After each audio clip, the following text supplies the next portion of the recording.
It all kicks off in the year 2180, in a world where the demon race has completely taken over human territory. The world has totally collapsed, and in the midst of the utter destruction, Cchen, the SSS-class lightning assassin, can barely stay on his feet. 7 years ago, the Demon King suddenly descended upon Earth to bring an end to everything. At that moment, Demon King Lanyu scoffs at him, finding it pathetic that humanity's so-called last hope is just a fragile piece of junk. Claiming it's time for the human to fulfill his one and only purpose, the creature prepares the final blow. A devastating red energy blast is fired right at him. The demon demands that Cchen become its food and its power, but a powerful yellow electrical energy clashes directly with the red attack. Full of rage, the MC refuses to accept this end, thinking of his sister. The memory of his master and his closest friends, who all lost their lives, flashes before his eyes. Consumed by fury, he swears he will avenge everyone who is taken down by these beasts. Even if it's his last act, the assassin guarantees he'll drag this demon king straight to the underworld with him. So, he unleashes his ultimate ability,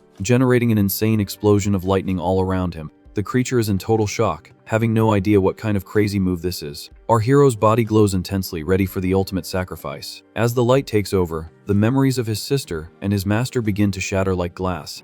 He also remembers his parents, regretting everything that happened as his life fades away. The demon still calls him an inferior race, and our hero only wishes he had found the enemy's lair sooner. If only he could have stopped the very first demon king, he wouldn't have lost everything so tragically. But suddenly he wakes up, slowly opening his eyes in an unfamiliar place. Lying in a bed and covered in bandages, the boy just stares at the ceiling, completely confused. He bolts upright in bed, unable to believe he's still alive after that insane explosion. Looking around, he tries to figure out where he is and why it all seems so familiar. Walking over to the window, the MC stares at the view outside, still a bit dazed. Outside, the facade of the school infirmary is perfectly intact, with tons of students walking around calmly. He doesn't get where all these people came from, since the world was supposed to be completely destroyed. After splashing his face with water in the bathroom for a good while, he finally accepts the crazy thing that just happened. Somehow, inexplicably, the assassin has gone back 7 years into the past, right back to his college days. Just then, a strange notification sound dings out of nowhere right next to his ear. A holographic panel appears in front of him, announcing that the power of gluttony has been successfully integrated. Grabbing his phone, he confirms the date at May 28th, 2170, proving he's back before everything went south. Our hero realizes he has exactly a 7-year head start now. This means he's 3 years before the Demon King's true descent upon Earth. 3 years from now, the first of them, named Wrath, will descend right on Zigo City. It was precisely that wretched monster who opened the gates of the underworld, allowing the other demons to invade the human world. That event was ground zero for the total destruction of everything he loved in his past life. But now, the story is different, and he's back with his mind intact. The plan is simple: defeat Wrath first and stop those gates from ever being opened. Looking again at the integration complete panel, he tries to figure out how this so-called power of gluttony works. The holographic screen has been floating in front of him since the moment he woke up. When he touches it, an entire RPG-style attribute window pops up out of nowhere. He's surprised to see that his points for strength, speed, luck, and so on are all at level 100. The MC had never come across a bizarre interface like this in his previous life. Before, he fought using his lightning assassin power in a world where almost no one could awaken an ability. Unfortunately, back in college, he failed to awaken and was constantly humiliated and pushed around by everyone.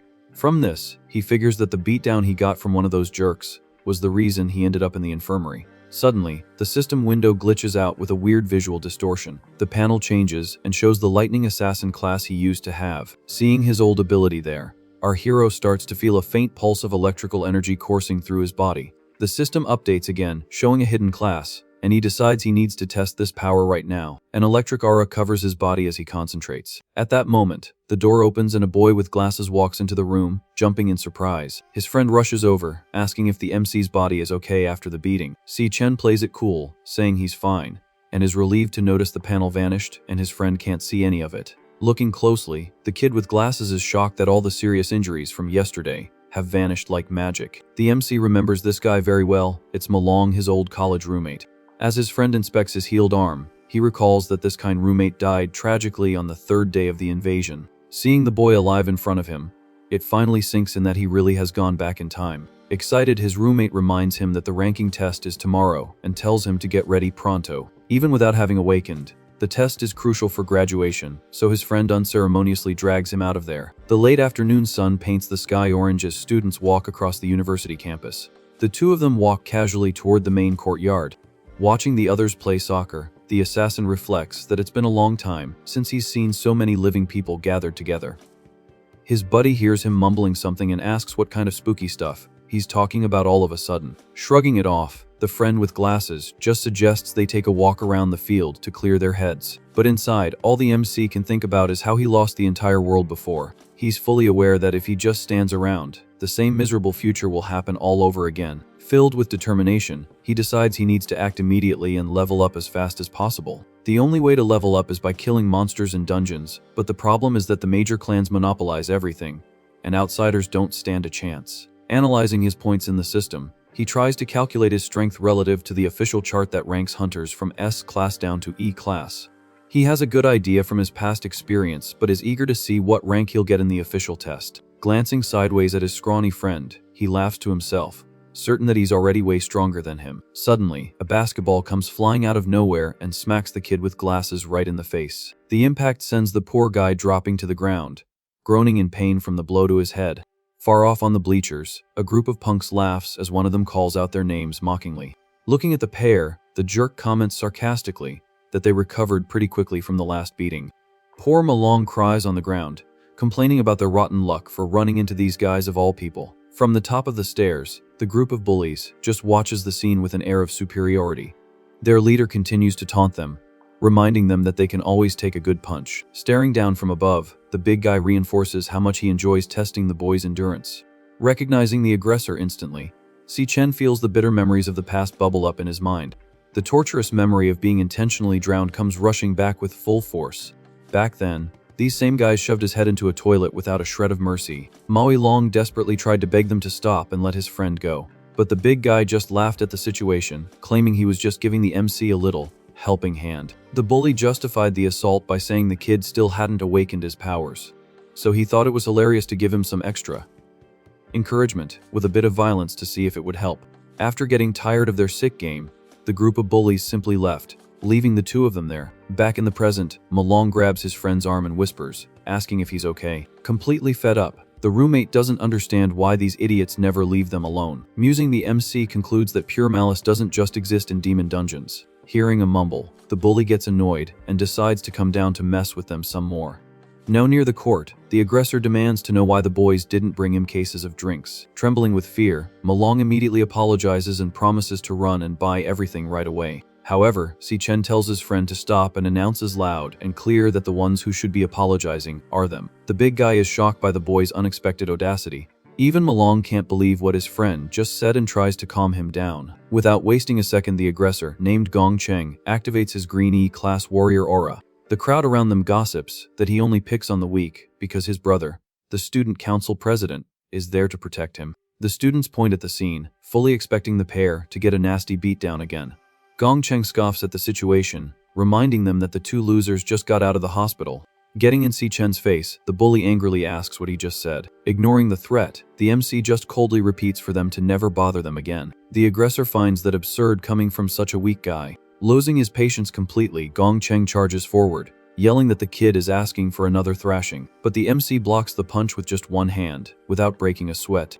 The surrounding crowd is stunned to see the attack stopped so easily. The students are utterly confused, unable to understand how that was possible. After all, everyone there knows perfectly well that the bullied kid has never awakened any powers. Furious at being humiliated, Gong Ting curses the MC and prepares to attack again. Seizing the opportunity, our hero decides this idiot will be the perfect guinea pig to test his skills. At that moment, the system confirms the class change back to Lightning Assassin. Seeing the electric aura emerge, Malong stammers in shock, wanting to know when his friend awakened. Cracking his knuckles, Cchen lets the energy flow through his entire body. Gong Ting doesn't back down and invokes his indestructible demonic armor ability. Confident, the bully charges, promising to show him the taste of his deadly punch. In the blink of an eye, the MC dodges and lands a brutal electric blow right in the middle of the aggressor's face. The devastating impact sends the big guy flying, spinning through the air. The audience panics, unable to process the insane speed of that counterattack. Sprawled on the ground, Gong Ting spits blood and accuses our hero of landing a sneaky cheap shot.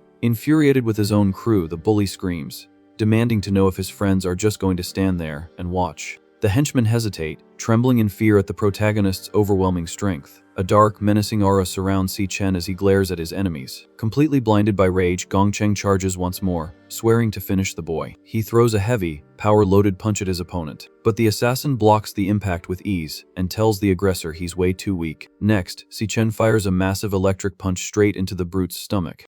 The blow is so powerful it sends the bully flying through the air like a rag doll.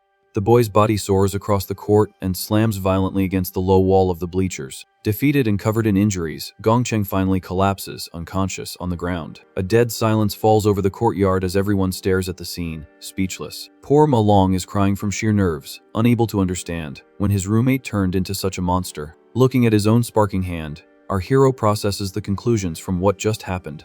The first discovery is that he can activate the lightning assassin's state at any time. Furthermore, he realizes it works perfectly even though he's only at level 1 in the system. His base power is already more than enough to crush low-level awakened individuals without a problem. But he recognizes that he still has a tricky obstacle to solve in this situation. Staring at the holographic screen, he notices his attributes are still at 100, even after the victory.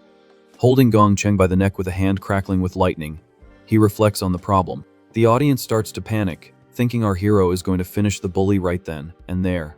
The terrified aggressor tries to break free as the electrical energy burns him up close. Cchen wonders if the only way to gain experience is still the same as it was in the past. Pondering, he tightens his grip on the boy's neck, making the sparks crackle louder. Suddenly, a female voice announces that they're in a school, and that the punishment has been sufficient. The person who appears is Ling Yu, the vice president of the student council, maintaining an authoritative posture. She guarantees with total confidence that the bully won't dare lay a finger on the boy again. Not paying much attention to her speech, the MC simply drops the big guy on the ground. He thinks to himself that he didn't plan on doing anything more to the piece of trash anyway. But he knows all too well that people never stop bothering others unless they feel real fear. Far away, the henchmen flee in terror, swearing never to provoke the two boys again. It all starts with Ma Long and the MC leaving the court in a hurry. Right behind them, Ling Yu just watches the scene and decides it's time to go. Later that night, the men's dorm at the university is bustling with activity. Completely stunned, his friend with the glasses shouts, wanting to know why Cchen hid the fact that he was a super strong assassin. Excited, the kid comments that the rival gang won't even dare to look their way after today's humiliation. Just then, their roommate Shang Zhou shows up, asking where the MC is hiding. Sitting at his computer, Shang Yu questions if it makes sense for such a strong guy to go for a run at night. His roommate continues, stating that the kid with the glasses really did get a nasty beating from those brutes. He points out that the four of them share that crummy room precisely because they have the worst grades in the entire year. Showing off his red magic, Shang Zhou brags about being the strongest one there because he's from the combat class. Thinking Cchen is too weak, the mage comments that he's getting stronger and will soon join an exclusive club. Not paying him much mind, the other roommate reminds him that tomorrow is the final test and everything will become clear. Far away, energy burns brightly at the entrance of an E-class training dungeon. The student council president, Gong Ting, walks out covered in blood after an intense battle. Satisfied with the result, the leader informs his subordinates that the day's training is over. Staring at a figure in the shadows, Gong Ting asks why his brother is still waiting. All beaten up, Gong Chen complains that he won't be able to sleep if the president doesn't punish the insolent kid. Keeping his cool, the older brother simply replies that he understands the situation perfectly. With a cold demeanor, he guarantees that he will handle this little problem personally. A sharp knife slices through a nice piece of meat on a fancy dinner table. Eating calmly, the leader comments that his younger brother just lost a fair fight. Looking at the vice president, he questions if the kid is really as strong as everyone is saying. Ling Yu reminds him that fewer than 10 students in the entire school have reached D level. She emphasizes that other students don't have free access to demon dungeons like he does. The girl asserts that mediocre awakened ones will never be able to keep up with the president's insane pace. Meanwhile, Cchen is running in the heavy rain, carrying 100 kilograms on his back for 20 kilometers.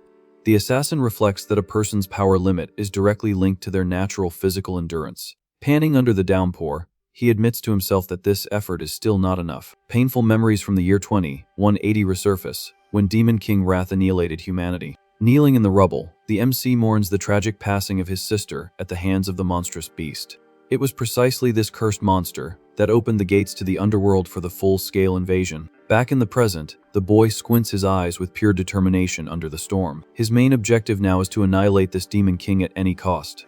With 3 years left until the catastrophe, he knows he needs to level up faster than the creature. Suddenly, a strong vibration comes from his jacket pocket, breaking the silence. Grabbing his phone in the middle of his run, he notices his younger sister is calling. Answering the call quickly, the boy says hello, holding back all his pent-up emotion. Sayeon excitedly asks why he tried calling her so many times during the day. Laughing, the girl explains that her phone died during the tournament and that the prize money can save their rent. Hearing that voice on the phone, our hero remembers how much he prayed for a second chance. Hiding his profound relief, he replies gently that it was nothing important. He would accept falling into the worst of abysses just to hear his sister's voice again after so long. Not understanding a thing, the girl just says goodbye, telling him they'll see each other soon. Hanging up the phone, the assassin feels the weight that his journey has truly begun again today. Full of renewed energy, he starts running through the streets again to finish his last 3 laps. 8 hours after returning to the past, he decides he needs to gain maximum strength to protect his family. Taking a hot shower, the MC feels his young body slowly adapting to the tough routine. As he dries his hair, his mind focuses on the biggest challenge he currently faces to truly level up. Sitting in the darkness of his room, he thinks about how the major guilds monopolize all the dungeons. Without money or influence, it's very difficult to find a way to fight real monsters. Closing his eyes, he concentrates on the hidden gluttony ability the system notified him about earlier. A huge red screen loads out of nowhere and pulls him straight into the system itself. The boy plummets through the air, falling through a completely bizarre virtual space. Landing safely, he faces a desolate land with a gigantic tower in the background.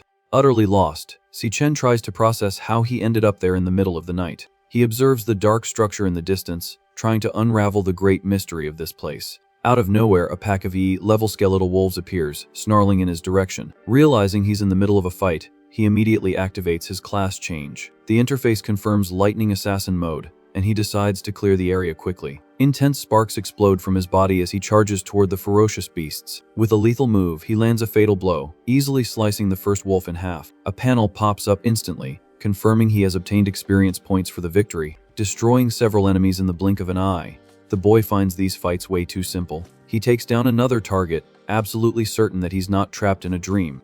The system glows brightly, announcing that he has instantly leveled up to level 2. Checking his status screen, our hero celebrates as he sees all his attributes increase by 5 points. It now dawns on him that he's gained a perfect private dungeon to hunt in alone, without any interference. But suddenly the giant pack leader appears, roaring loudly, ready to attack. Without showing any fear, the MC faces the giant beast, determined to test his limits on it. Dashing forward like a true thunderbolt, he strikes the adversary and instantly jumps to level 3. He notes with relief that defeating bosses yields much more power in a very short amount of time. Standing on the stained red earth, a new notification floats above the carcass of the slain monster. The boy's eyes widen as he reads the very strange message on the holographic panel. The floating window clearly states that the fallen creature can be devoured by the system. Staring at his own hand sparking with energy, he finally understands the true absurdity of his new ability. Looking at his own glowing hand, the MC wonders if this is the true meaning of the power of gluttony. The red energy from the defeated monster begins to swirl intensely in the air, being pulled to a single point. With that, he absorbs all of that sinister aura directly into the palm of his hand. The system displays an immediate notification confirming that the monster has been transformed into a class card. Holding the new holographic card, the boy realizes he can devour slain enemies and use their powers. Shocked, he processes the gravity of this absurd discovery. That glow in his hand leaves no doubt about what's happening here. The image of the feared Demon King Lan Yu comes to his mind with full force. The exact same overwhelming energy swirls in his memory. With this, our hero understands that he has literally stolen the main power of that monstrous creature. That overpowered ability was exclusive to the beast, but now it belongs solely to him. The rules of this world dictate that hunters are born with only one unchangeable class for the rest of their lives. But staring at the system panel, the assassin clearly sees that he has 2 active classes at the same time. His mind wanders, imagining the enormous number of beasts that exist out there. If he continues to devour these monsters, he'll end up mastering an infinite number of classes. A bit confused, Cchen tries to understand why he was blessed with this kind of stolen power. Soon after, he turns his attention back to the gigantic dark tower in the background. Suddenly, an overwhelming spiritual pressure descends upon the boy, making his body feel heavy. A voice echoes from the red energy, announcing that it has been waiting for him for a very long time. An immense cloaked and armed creature appears in front of him, calling our hero by his name. The world classifies hunters and monsters from rank E up to the mighty rank S. Completely defenseless, the boy is thrown far away by a brutal attack from the beast. Panting, he remembers he almost perished to reach the top in his past life. Well, now he's no more than a D class. The problem is that the enemy facing him is an S rank boss, completely crushing his basic attributes. The MC can't understand what kind of crazy dungeon this is to house a max level monster right at the beginning. Even weirder is the fact that the creature knows his identity. The two begin an intense exchange of blows, and the monster announces that it has had dozens of chances to finish him right there. The demon attacks mercilessly, while the boy can barely defend himself from the overwhelming force. Even so, the beast notices that the human avoids lethal damage and just keeps knocking him to the ground repeatedly. Mocking the situation, the colossal creature asks if the boy still intends to fight against the inevitable. Bleeding heavily, the assassin deduces that the enemy's goal is to force his submission. The demon offers a unique chance for the boy to stay and protect that dark tower alongside it. But our hero swears to himself that he would never spend eternity trapped in that infernal hole. With iron determination, he gets up, summoning a torrent of electrical energy. The wounds on the MC's body etch, but he ignores the pain, focused on the fight. Annoyed, the beast warns that it was only so patient because the boy was the only one capable of entering that place. The creature points its lethal weapon, preparing its next move. Brutally increasing its strength and resistance, the monster decides to ask the question one last time. Making pebbles float with its aura, it tells the human to choose between staying or being crushed. With his eyes glowing with pure lightning, Cchen makes his final decision. He charges forward at an absurd speed, yelling that he chooses to take the scumbag down. The demon finds that audacity ridiculous and prepares a devastating attack. Using his maximum agility, the boy zigzags, dodging the deadly charges. He goes on the offensive, stating that he has already read all of the enemy's moves during the fight. Focused, our hero notices that the monster always takes 0.4 seconds to prepare the swing of its weapon. Taking advantage of this minimal opening, the boy observes the exact angle of the creature's wrist. With that, he predicts the perfect trajectory and dodges the giant blade by a hair's breadth. Furthermore, the assassin calculated that the monster suffers a delay of 0.2 seconds to recover from the blow. It is precisely in this small interval that the colossal beast is completely defenseless. Firing his lightning blade, our hero vows to pierce the enemy's heart instantly. The shock applies the paralysis status, granting a few precious seconds of advantage for the D class. However, the demon breaks the effect too quickly, forcing the boy to use his swift movement technique to retreat. Even so, the MC is sure that this fraction of time is all he needs to escape.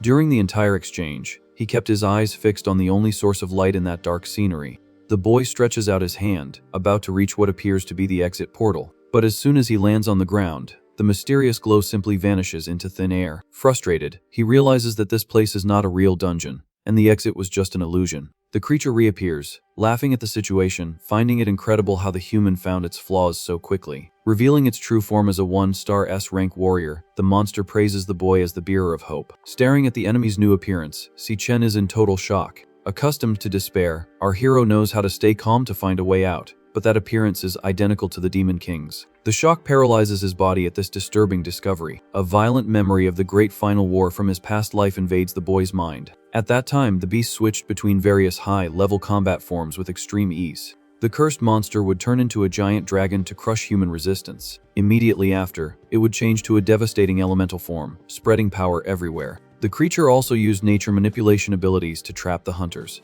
and even absolute light magic was used to annihilate any chance of victory. Focusing on these painful memories, the assassin recalls something very specific. Among the many bizarre transformations in that final battle, one of them stood out quite a bit. The boy concludes that the Demon King devoured this warrior using the same gluttony ability. Connecting the dots, the MC starts to formulate a crazy theory about his own situation. Observing the dark scenery in the giant tower, he realizes the absurd truth of where he is. Smiling, the monster confirms that the boy has a sharp mind and has proven worthy of inheriting everything there. Our hero is speechless, questioning the immensity of power that now hides within his own body. Looking at the floating key, the MC realizes that it's the item needed to open the gates of the demonic tower. The creature explains that Lanyu devoured countless ferocious monsters, and the strongest ones ended up sealed right there. The system confirms possession of the item, while the demon encourages the boy to devour them all to become stronger and stronger. Holding the artifact, Cchen is confused and tries to understand why this terrifying beast is helping him like this. At that, the monster reveals that the Demon Kings massacred its entire race out of pure greed. Burning in purple flames, the beast states that it has waited an eternity for revenge, and its great chance has finally appeared. The assassin immediately questions who the monster is talking about, since the creature calls him the only hope for success. Without giving clear answers, the giant beast says that all the secrets are hidden inside the tower and tells him to find out for himself. The creature's body begins to dissolve as it transfers its own power, demanding that the boy make the enemies pay. Completely in shock, our hero can barely process that he's receiving the strength of a max level being just like that. The beast roars, demanding that the human become unstoppable and open the gates to devour absolutely everything inside. It warns that the creatures inside are cruel and won't go easy, but the boy has to hold on no matter what. With an intense energy taking over, the voice echoes, telling Cchen to conquer everything and reach the absolute top of that world. The final mission is clear: he needs to evolve until he can devour every single one of the Demon Kings, leaving no one behind. As the dust settles over the Red Sea, the last words resonate, saying that only someone with an unshakable resolve could succeed. Silence takes over the isolated space, confirming that the MC has proven worthy of inheriting all that absurd power. The last purple spark of energy gently lands on the boy's hand, sealing the deal between them. An explosion of light envelops his body, and the system soon announces that he has jumped straight to level 10 instantly.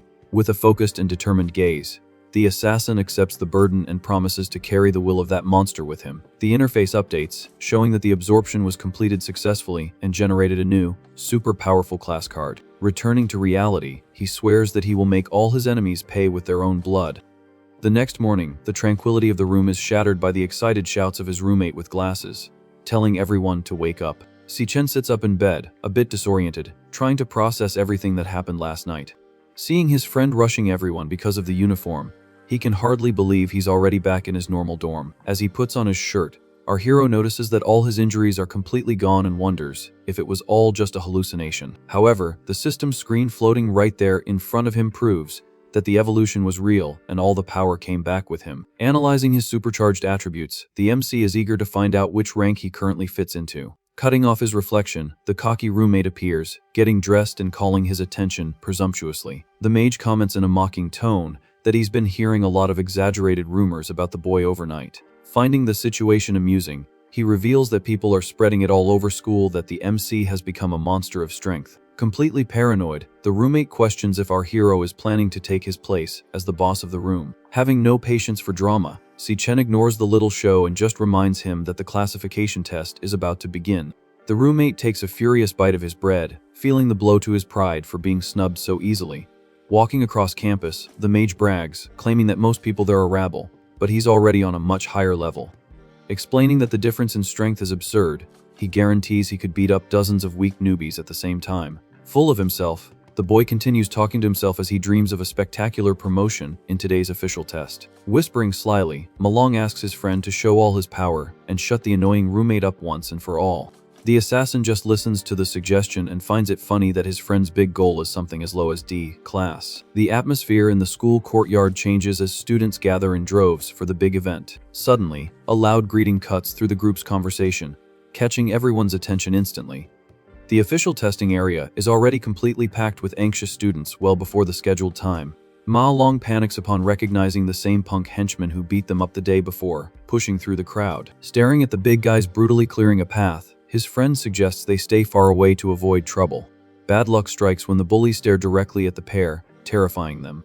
Without showing the slightest bit of fear, Cchen just waits for them to approach with the utmost coolness. However, contrary to expectations, the henchmen start to sweat and tremble as soon as they recognize the MC. In a bizarre move, the brutes bow respectfully and shout, calling the boy boss in front of everyone. The cocky mage's jaw drops, seeing the absurd level of respect, and he starts to wonder if the insane rumors were actually true. Completely ignoring the gang's exaggerated reverence, our hero walks right past them as if they were nothing. Immediately after, the student council officer named Jiang Jin appears, ironically asking about yesterday's fight. With a chilling smile, the guy makes sure to remind him that the defeated bully is the brother of the powerful school president. The surrounding students erupt in an uproar, recognizing the officer's authority and predicting that the situation is about to get very ugly. Xiangzu despairs, noticing that the president's D-class lackey is now aiming all his fury at their roommate. Keeping up the threatening pressure, the officer approaches, saying he has an excellent nose for recognizing dangerous people.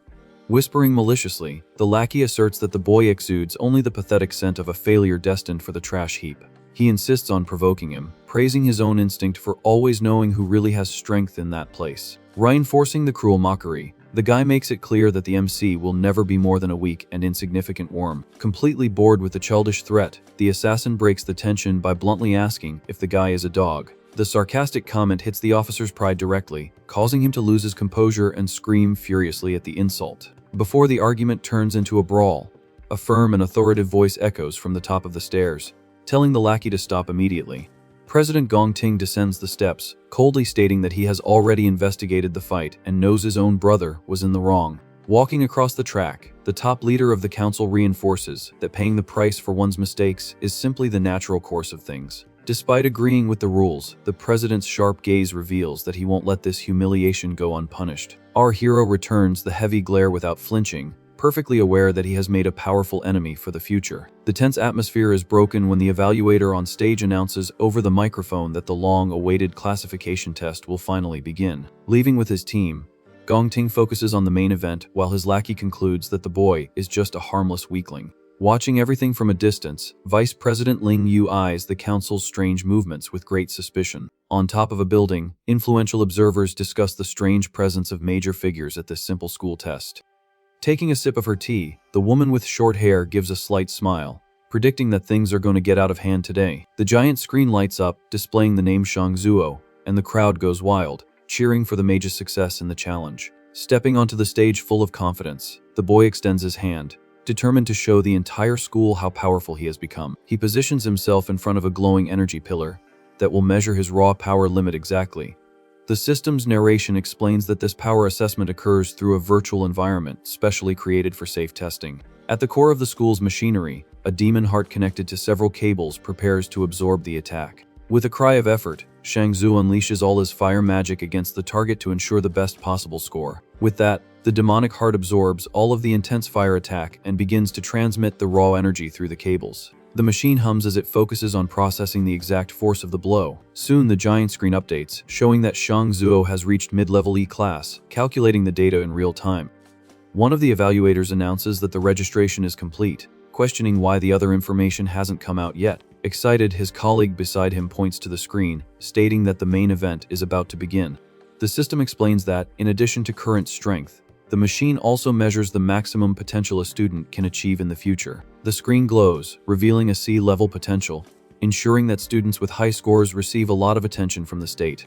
Frustrated with the result, the mage complains that he hasn't improved at all in 2 years and curses his own score as he leaves the stage. Trying to console his friend on the stairs, Malong tells him to relax because the rest of the class is even weaker. But the peace is short-lived, as a cocky student starts mocking their low scores, betting that the school won't have a single D class. Right at that moment, the screen beeps, showing a result of low-level D class, leaving the bullies completely shocked. The crowd in the bleachers goes wild, seeing the first D class of the year appear, boasting a fine B-level potential. Some time passes, and another boy finishes the test, also achieving the coveted D class with an incredible A-level potential. Sweating bullets from the competition, the pair realizes that he is already the 8th student to get such a high score.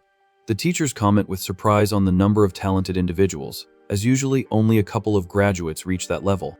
With such a good crop, one evaluator bets that the practical combat exam will be a spectacle to watch this year. The system calls the next on the list, and President Gong Ting walks imposingly to the testing area. The audience goes into a frenzy, celebrating that it's finally the young master of the Imperial Guild's turn to show his strength. Watching everything from the crowd, our hero hears the rumors about the rich kid being a prodigy loaded with important titles. The students gossip that he already reached D class 2 years ago, eager to see what absurd level he'll hit today. The demonic heart inside the machine begins to pulse violently, feeling the president's oppressive energy approach. With an arrogant posture, Gong Ting simply touches the core's structure to begin the official evaluation. Thinking aloud, he decides to hold back a good portion of his power now, saving his full strength to cause a shock in the combat exam. Still, the president is absolutely certain that even by taking it easy, he will secure the top spot in the school's history. The giant screen begins to frantically calculate the data, emitting an intense yellow light throughout the courtyard. One of the teachers' eyes widen immediately upon recognizing the meaning of that bright color on the screen. The final result explodes in everyone's faces, marking high-level D class with an unbelievable S-rank potential. The bleachers turn into total chaos, with the crowd screaming hysterically, unable to believe they are seeing a maximum potential up close. The rich kids sycophants scream at the top of their lungs, praising the historic achievement and exalting their leader's greatness. While his friend with glasses freaks out with excitement for witnessing history, the assassin continues to watch the little show without any enthusiasm. The evaluators frantically confirm that there is no error in the system, deciding to report the news directly to their superiors. They comment that a boy with this potential will become a state-protected treasure, making headlines across the country. Far away, 2 important figures watch the commotion from an office window, noting the absurd number of talented individuals. The director of the National University shrewdly asks if his colleague knew about the president's absurd rank all along. Maintaining her mysterious pose, Vice President Ling Yu denies the guess and says she definitely didn't come all this way just for the rich kid. She flashes an excited smile, revealing that she is waiting with much more anticipation for another specific student to take their turn. Cutting off the gossip, the audible notification calls the next participant, and the MC begins to walk calmly through the crowd. Our hero's name echoes through the courtyard, marking the moment he has been waiting for to test his new limits. Before he passes, that same cocky student gets in his way, mockingly demanding that the boy bring some honor to their room.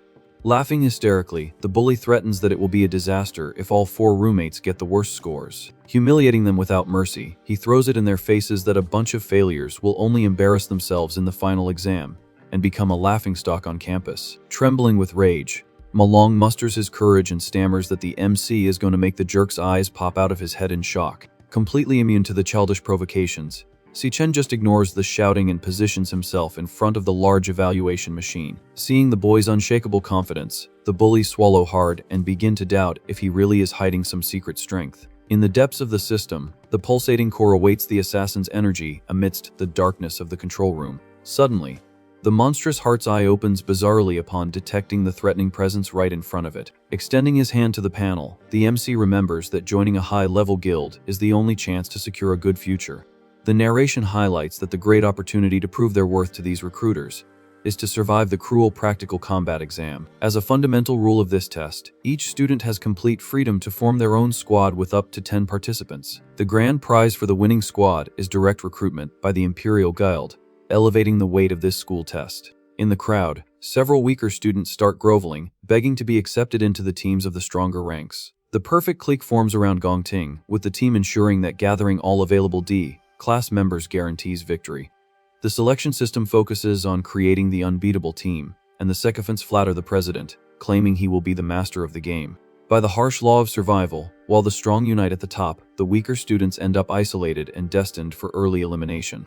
Tense with the delay, Malong bites his nails, finding it strange that his friend is just standing there in front of the machine with nothing happening. The official screen with our hero's name remains completely blank, without showing a single piece of data about his evaluation.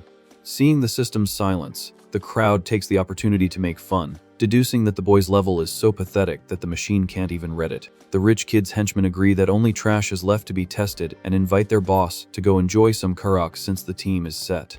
Accepting the idea with his usual arrogance, the president turns his back and tells them to call the rest of the squad to celebrate. But as soon as they take the first step, the giant screen suffers a power surge and begins to emit a distorted yellow glow. The panel locks directly on high-level D, catching the attention of all the students who were ready to leave. The MC's roommates are frozen in shock, barely believing the miracle that just flashed before their eyes. The same bully who was mocking him before now screams desperately, trying to pretend he always knew about the boy's absurd strength. Surprised by the turn of events, the arrogant leader stops in his tracks and looks over his shoulder, not understanding the miracle of that loser. In the depths, the demonic heart writhes in desperation, causing the system to report a critical failure and request that the test be redone. Without taking his eyes off his own hand, our hero concludes that his normal body's base attributes are already enough to hit D class. A technological glow envelopes his fingers as the system loads the activation of his new, freshly devoured special class. A dark aura covers his body as he assumes the mantle of the infernal king of death, and he decides to test the power of this new acquired form.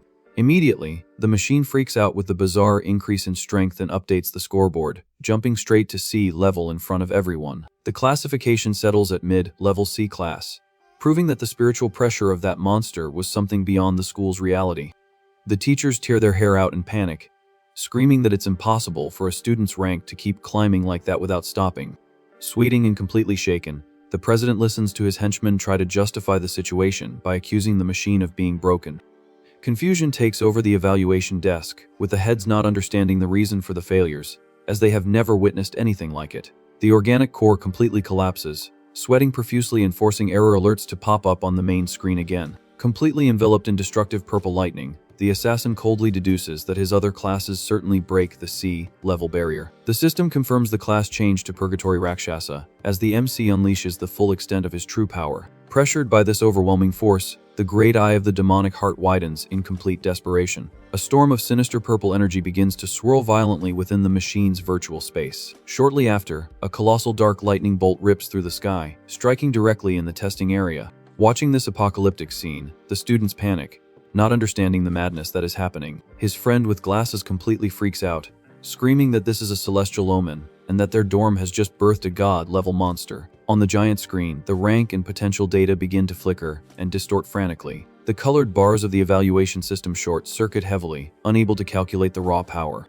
The teachers scream hysterically, thinking another S-rank potential has just appeared. Even the arrogant President Gong Ting sweats and his jaw drops at the demonstration. The system emits a red alert, flashing the word, "Danger" on the screen. The panel soon warns of a fatal error in the machinery due to overload. The interface confirms that the potential value is undetectable, as it has surpassed the maximum limit the machine can handle. Seeing the imminent collapse, one of the evaluators screams at the top of his lungs, completely terrified. With the absurd pressure of the energy, the giant screen in the courtyard simply explodes into 1,000 pieces.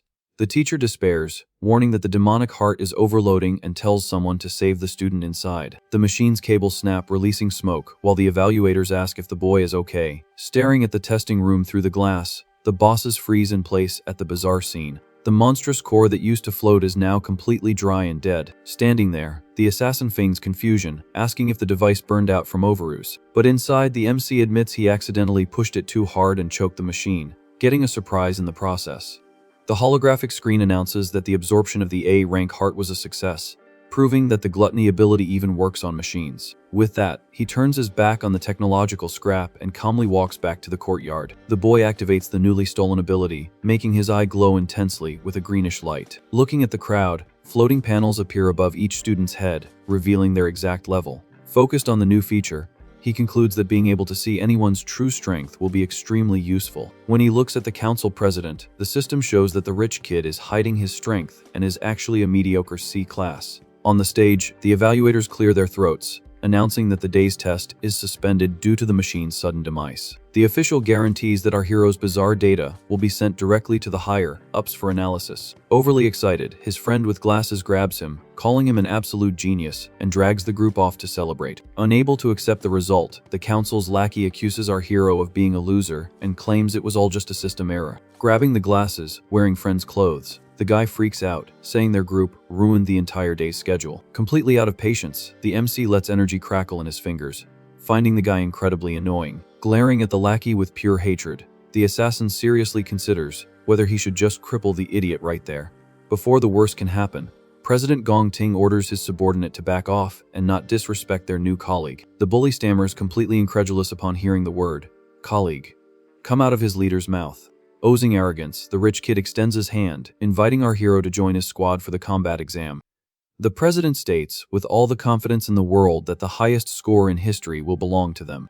The gossip spreads like wildfire among the students, shocked that someone will have to be kicked off the elite team to make room for the boy. One of the official squad members sweats nervously, terrified of losing his spot that guaranteed an easy first place. Several students feel envious, lamenting that they paid expensive bribes and still couldn't get that opportunity. Everyone watches the extended hand, believing that the boy will obviously accept the offer from the school's big shot. Swallowing his own hatred, the lackey forces a fake smile and welcomes the MC, not wanting to contradict his boss. But in a sharp move, our hero simply slaps the rich kid's hand away, announcing loud and clear that he's not interested.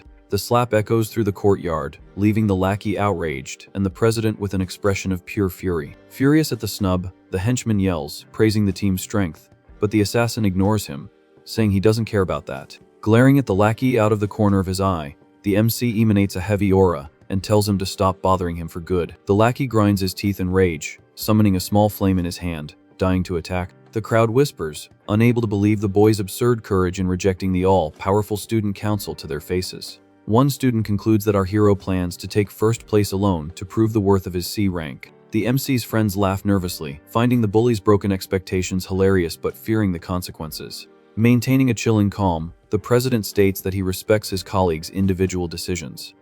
The afternoon sun illuminates the courtyard as the tension of that silent conflict spreads through the campus hallways. From the top of the building, the university director laments that the partnership didn't happen, as he wanted to see a new record being broken. The vice president finds this newly created rivalry much more exciting to watch. She explains that a spoiled kid like the president surely saw that refusal as a direct declaration of war. Reinforcing the warning, the woman points out that the student leader hides an extremely dangerous personality behind his pose. Behind the scenes, the henchman continues to complain, insisting that the boy only thinks he's strong because of the machine's failure. With a dark look, the rich kid warns that he can't risk losing his precious first place in case the score is real. Oozing malice, the lackey offers to teach the newbie a lesson, since they have vast combat experience. Tugging his subordinate's ear, Gong Ting coldly asks if he looks that petty, making the guy sweat. Turning his back, the rich kid says he's lost the desire to go to karaoke and tells the team to handle their own celebration. But before disappearing, he casts a threatening glance and makes it clear that any action from the henchman has no connection to him. The lackey blinks a few times, taking a second to understand his boss's subliminal message. With a purely evil expression, the guy agrees that his future actions will be his own full responsibility. 10 minutes later, the subordinate calls his cronies, wanting to confirm if the MC really left the school. The informant on the other end of the line guarantees that the boy went straight home without even stopping to eat. Crushing a can on the ground with his foot, the lackey celebrates the great luck that just fell into his lap. With a cynical look on his face, he deduces that catching the newbie outside the gates makes the whole dirty job easier. Meanwhile, the assassin walks calmly through the streets, unaware that the bully plans to attack him without mercy. Away from the school's hustle and bustle, the dark memories of his past life begin to hammer in the MC's head. He remembers that one of the largest hunter guilds went to explore a demon dungeon and ended up running into pure disaster. The monstrous creature that annihilated the entire elite team was none other than the feared demon king of wrath. The boy recalls that it was exactly after this massacre that the beast opened the gates and invaded the human world. Focused on the future, our hero stops in the middle of the sidewalk, mentally reviewing the perfect plan he devised to hunt this monster. It all begins with the MC standing in front of the Mithril Guild, thinking that he needs a large sum of money. He enters the spacious building, remembering that in the future, this branch will become the country's largest monster materials exchange. Observing the displayed weapons, our hero understands that this equipment is fundamental to defining and awaken its strength. Selling parts here is also the fastest way to make some serious cash right now, so he tosses some teeth on the table. An appraiser with glasses picks up the material with disgust and questions where a mere student got it. Keeping his cool, the boy explains that it was loot from a monster, but the employee still doesn't recognize the item. Just then, a pink-haired attendant approaches and identifies the pieces as teeth from an E-rank cloud-type monster. Wanting to show off, the appraiser starts rambling about how the material can be used to create scepters or make magic powder. The girl cuts off his pointless chatter, but the guy defends himself, saying he only deals with VIP clients and D-rank items or higher. Sighing in frustration, he grumbles about the lack of high-level clients and wonders when he'll be promoted to supervisor. Tired of this runaround, the assassin checks his phone, thinking it's rotten luck to always run into these unhelpful types.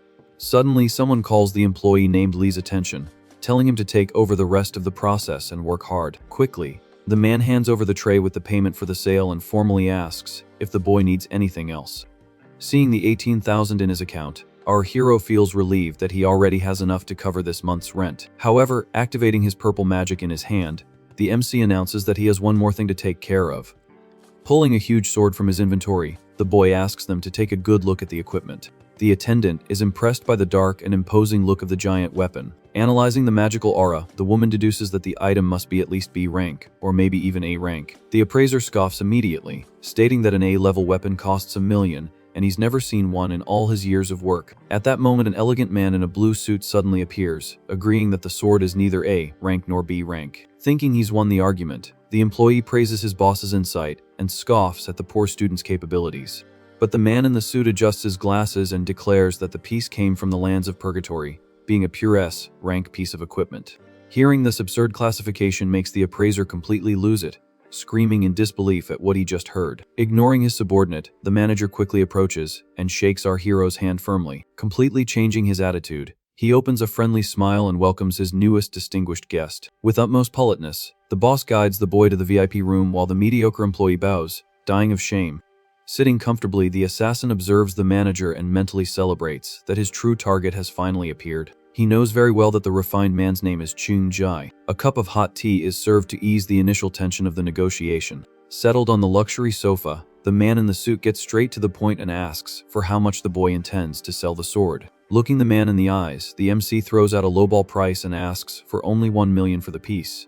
The boss is quite surprised by the amount, questioning if he's really asking for so little. Being very honest, the manager explains that an S-level piece of equipment is worth tens of millions and would cause a frenzy on the market. Cutting him off, the boy clarifies that he wants to use the weapon only as collateral for a 1 million loan and will pay it back in a month. The man in the suit analyzes the situation, deducing that the newcomer is smart for not selling such a treasure and surely plans to use it later. Seeing the boy calmly sipping his tea, Chungjai suspects he might be a runaway rich kid or a hidden prodigy, but he's definitely not ordinary. Reinforcing the deal, our hero promises to return the principal amount in 1 month and pay 10% interest the following month. Resting his face in his hand, the manager takes a calculated pause, putting the pieces together in his head. He soon comments that the boy studies at the National Awakens University and that the seniors there are about to graduate. Showing he's well informed, the boss mentions that the great annual graduation exam will take place in exactly 30 days. As if that weren't enough, he points out that the prize money for the first place winner is precisely the sum of 1 million. With a shrewd smile, Chungjai hits the nail on the head by guessing that the boy is completely confident he will win the tournament. The MC remains silent, just listening to the negotiator's excellent line of reasoning. The man in the suit continues, noting that offering such a rare item as collateral only proves that the student needs this money urgently. To conclude, the man deduces that the boy would never choose such a risky option if he weren't completely cornered. Satisfied with his own deduction, the manager takes control of the negotiation and decides to make an irresistible offer. He proposes to lend 1.5 million in cash right away, and best of all, with 0 interest for the first month. Getting up from the sofa, the boss extends his hand in a friendly manner, asking them to consider this the beginning of a great friendship. Our hero blinks, a bit surprised, not expecting such a generous attitude from a profit-focused businessman.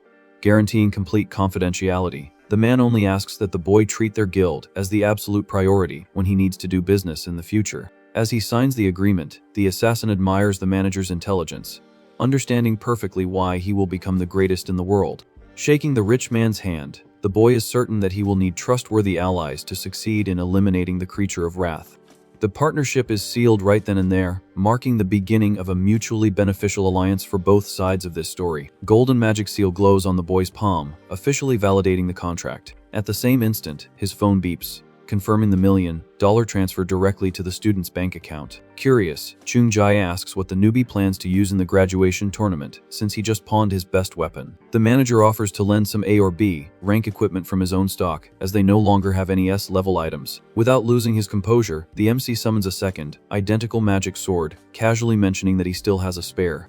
Faced with this absurd revelation, both the boss and the attendant completely lose their cool and freak out. With a full pocket and the problem solved, the boy leaves the guild, being treated like a true king by the employees. Inside, the manager celebrates his luck in helping such an important client and promotes the attendant to supervisor on the spot. Walking down the sidewalk under the afternoon light, the boy suddenly stops and remembers an important detail. Looking back, he mutters to himself that he still needs to buy a certain thing before going home. Without wasting time, our hero gets into a taxi and asks the driver to go straight to his next destination. The vehicle drops him right in front of the bustling long-distance bus terminal of Cchen County. Standing in the bus station courtyard, the difficult memories of his past life return, reminding him of how his family struggled financially. He recalls that right after graduating, no guild would accept him, forcing him to do tough odd jobs just to scrape together rent money. In those dark times, he and his younger sister had to live extremely frugally just to survive the month.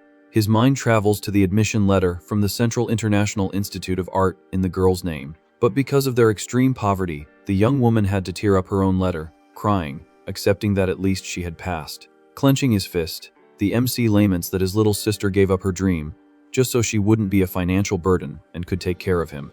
Back in the present, the boy checks his phone, worried, noticing that it's already late, and she should have gotten off the bus by now. Suddenly, an excited shout calling his name rips through the air, making our hero turn his head immediately. A girl runs toward him, scolding him for waiting at the entrance instead of the correct exit. Stopping in front of her brother with her suitcase, Sa-yun complains with a sad face that they are completely broke after paying the rent. Shocked, the boy can hardly believe it's already been 7 years. Walking with her luggage, Sa-yun calls out to her older brother and asks for a little help. Extending her hand, the girl asks why he's just standing there with a blank look on his face. Without a second thought, the MC moves forward and hugs his sister with all his might. Caught completely off guard, she widens her eyes, not understanding a thing. He tightens the hug, deeply emotional to finally be reunited with the young woman after so long. Trying to break free, the girl mutters her brother's name with great difficulty.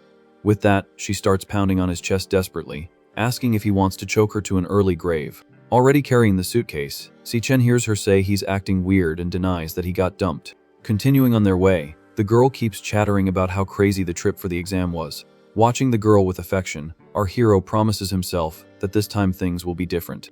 He mentally guarantees that he will never let his little sister go through any suffering again. Meanwhile, in a dark alley, someone confirms that this is the path the boy takes home. The guy tells his cronies to hide and attack the student as soon as he appears. Showing pure sadism, the lackey says he's going to teach him what happens when people mess with him. Nearby, one of the thugs hesitates and questions what they'll do if the situation gets out of control. The gang leader spits on the ground, annoyed, complaining that the loser's attitude really got on his nerves. Recalling the rich kid's cold warning, the lackey swears he will destroy the newbie without any mercy. With blood in his eyes, the punk declares that the student won't even make it to the graduation exam. Pulling out a shiny knife, Cheongdi brags about being one of the best assassins in the entire school. Oblivious to the imminent danger, the two siblings continue to walk calmly along the sidewalk, sipping a juice. Siyun notices her brother's tension and asks if he's stressed about the big exam. Walking ahead, she jokes that a blockhead like him doesn't usually show so many feelings. Turning back, the girl repeats his own advice about life being a long journey full of chances. Lightening the mood, the girl starts humming a motivational song very loudly in the middle of the street. Admiring his sister's perception, the MC notices that she figured out something had changed right away. He assures her that everything is fine, but the young woman gives him a suspicious look, thinking it's just male pride. Shrugging, she teases her brother, saying he's getting old and building emotional walls. Suddenly, a suspicious-looking boot steps heavily, blocking the path on the deserted street. Observing the pair, the henchman informs his boss that the target is accompanied by a girl. Hiding in the shadows, the assassin celebrates his great luck in catching the boy in an alley with no cameras. However, the MC's sharp instinct soon picks up a familiar scent in the air. Staring into the darkness, he recognizes the student council lackeys blocking the way. Analyzing the armed adversaries, our hero finds it very bold of them to show up there like that.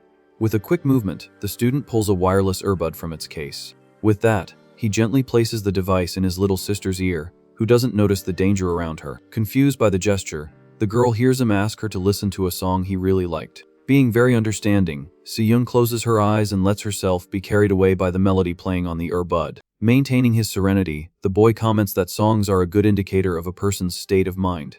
Dropping the suitcase on the ground, the assassin prepares for combat while his sister agrees to listen to the music. Led by Cheongdi, the low-rank punks advance through the alley, ready for their cowardly act. Completely isolated from the real world, the girl relaxes, enjoying the calm beat of the song. Seizing the opportunity, the entire gang charges furiously toward the lone hero. Electrical energy begins to overflow from the MC as painful memories surface. With fury in his eyes, he is outraged by these scumbags ruining his long-awaited family moment. Without wasting a second, the boy lunges forward like a lightning bolt and smashes the first henchman's face. The brutal impact sends the thug flying down the alley, knocking him out instantly. While his sister listens peacefully to the music, our hero delivers punches charged with pure energy to the gang. Seeing the terrifying scene, one of the punks lets out a scream of panic before being attacked. Relentlessly, the MC unleashes a devastating sequence, taking down the lackeys one by one. Taking advantage of an opening, he lands a powerful kick that sends another enemy flying through the air. Immediately after, our hero finishes another adversary with a crushing downward blow. Grabbing an aggressor's arm, he focuses his concentrated electricity directly on the guy's wrist. With a sharp movement, the boy breaks the man's limb, who screams in pain at that very instant. Terrified by the massacre, the last lackey goes into shock, trembling from head to toe. Cutting off the thug's crying, the assassin connects a devastating punch right in the middle of his mug. The force of the impact generates a shockwave that throws the guy against the brick wall. Watching the extermination of his team, Cheongdi panics, unable to understand the strength of that monster. Enveloped in a golden aura, the student continues to advance too quickly to be followed. Closing the distance in the blink of an eye, he focuses all his attention directly on the gang leader. Maintaining the frantic pace, the boy winds up for a direct punch aimed at the leader. The fist charged with electrical energy cuts through the air with impressive speed. Swaying nervously, the coward tries to maintain his courage, reminding himself that he is the best assassin in the school. Desperate to save himself, the lackey attacks with the knife. screaming that he's going to finish the newbie. However, our hero easily dodges the cut and lands a devastating cross on the guy's jaw. The damage from the blow sends the thug's body flying brutally backward down the alley. Giving him no chance to defend, the MC leaps, pursuing the aggressor in mid-air. He lands another direct hit on the adversary's chest, breaking his resistance instantly. Finishing the combo, the student smashes the boss's face, driving the guy into the ground without mercy. Shrouded in shadows, the assassin exudes an intimidating intent as he surveys the damage done. Holding the enemy's knife, our hero recalls the warning he gave them to never bother him again. Looking down at the scum, he asks menacingly which part of the message wasn't clear. Lying in a pool of blood, the bully realizes his ribs are broken and stammers out an apology. Grabbing the lackey's neck, Cchen points the blade, ordering him to shut up or else. Faced with this lethal threat, the punk cries in panic, realizing that this kid is not messing around. Exuding a terrifying aura, the MC leaves the coward shocked to see so much killing intent in a mere student. Staring coldly at the trash, he tells the guy to remember every single word of his warning, making it clear they can go rot for all he cares. The rule is to never bother him or his sister again. With the blade pressed against the punk's face, the boy swears to eliminate them one by one if they ever come near her again. Without flinching, our hero asks darkly if the message was well understood. Desperate and sweating, the gang leader agrees, nodding his head frantically. With the problem solved, the student throws the knife on the ground and calmly returns to where the girl is waiting. Completely isolated from the world, Cchen listens to the reflective music, feeling a strong tightness in her chest. Letting a tear fall, she realizes that her brother is acting like someone carrying a burden that's far too heavy. Saddened by this realization, the young woman wonders why he would be so lonely when she has always been there for him. Taking off the earbud indignantly, the girl complains that he took the joke way too far this time. However, her attention is soon stolen when the boy extends a small, mysterious box. In a very affectionate tone, the MC reveals that he bought that gift especially for her. Shocked by the shiny item, the girl immediately recognizes the famous latest generation holographic magic pen. Curious, she immediately questions where her brother got the more than 10,000 needed to pay for it. Worried, the young woman suggests returning the item because it's too expensive, while the boy bitterly remembers when he couldn't protect her dream. Clenching his bruised fist, the student promises himself that in this new chance, things will be different. Determined, he guarantees he will protect his sister's future. As the gang of punks is being tended to by ambulances in the alley, without wasting time, the girl turns on the new pen and starts testing the pink light in the air. Drawing floating fish, she is amazed to see the holographic images come to life in front of her. Already at home eating noodles, our hero praises the food and states that money doesn't matter if she liked the gift. Cutting the mood, the girl scolds him, saying he can't be splurging money when they still need to pay the rent. Taking a sip of the broth, the young man calmly informs her that he has already paid for the entire year's rent, leaving his sister in shock. Scratching the back of his neck, the boy makes up a lame excuse about starting a business with a friend to make some cash. Knowing him well, Cchen accuses her brother of being a terrible liar and of keeping secrets from her. Observing him closely, the girl gives up on pressing him upon noticing a profound change. It had been a long time since she had seen her brother with such a light and genuinely happy expression. Putting her worries aside, the young woman hugs the MC with great affection and relief. Cuddled up to him, she just asks her brother not to go overboard and to be careful with his own choices. Touched by the girl's concern, our hero silently nods in agreement with her request. Far away, the news that Xiangdi had more than 60% of his bones fractured reaches a luxurious room. Staring at a giant aquarium, a young man notes that not even the best doctors could heal the lackey in time. Turning his head, he shows irritation that the idiot picked a fight with Cchen of all people and ended up destroyed. Sitting comfortably on the sofa, the woman comments that the injured boy will surely miss the graduation exam. Being completely cold, the man in the suit dismisses the henchman's usefulness and states that the team is better off without dead weight. Not caring about his ally's condition, the man walks through the dark room, focused on his own objectives. Just then, the director of university services, named Gong Ting, speaks up, complaining about this Chen's interference. The old man in the suit confirms the suspicions, revealing that the MC did indeed reach C rank, surpassing everyone. Bothered by the news, the rich young man's face darkens upon learning there is a student above his own level at the school. Warning the young man, the director says that his father has invited big shots to watch the exam and that no one can steal the show. Keeping a backup plan, the old man suggests an alternative in case things go wrong during the important evaluation. With her legs crossed, the woman offers to put her own niece on Gong Ting's team to fill the gap. Interrupting the conversation, the arrogant hare informs the director that they are racking their brains for nothing. Displaying a predatory look, the rich kid questions if his partners really think he fought seriously in the last evaluation. Full of confidence, the elite student guarantees that on the day of the final combat, all the judges will discover the truth. The boy declares that he will show the entire academy who the real strongest one is. Meanwhile, at 11 at night, the MC takes a hot shower in the men's dorm to relax his muscles. Drying his hair, he thinks with relief that with the rent problem solved, the post-graduation plan can begin. For that, the next clear goal is to secure the $1 million prize from the tournament to pay off the risky loan.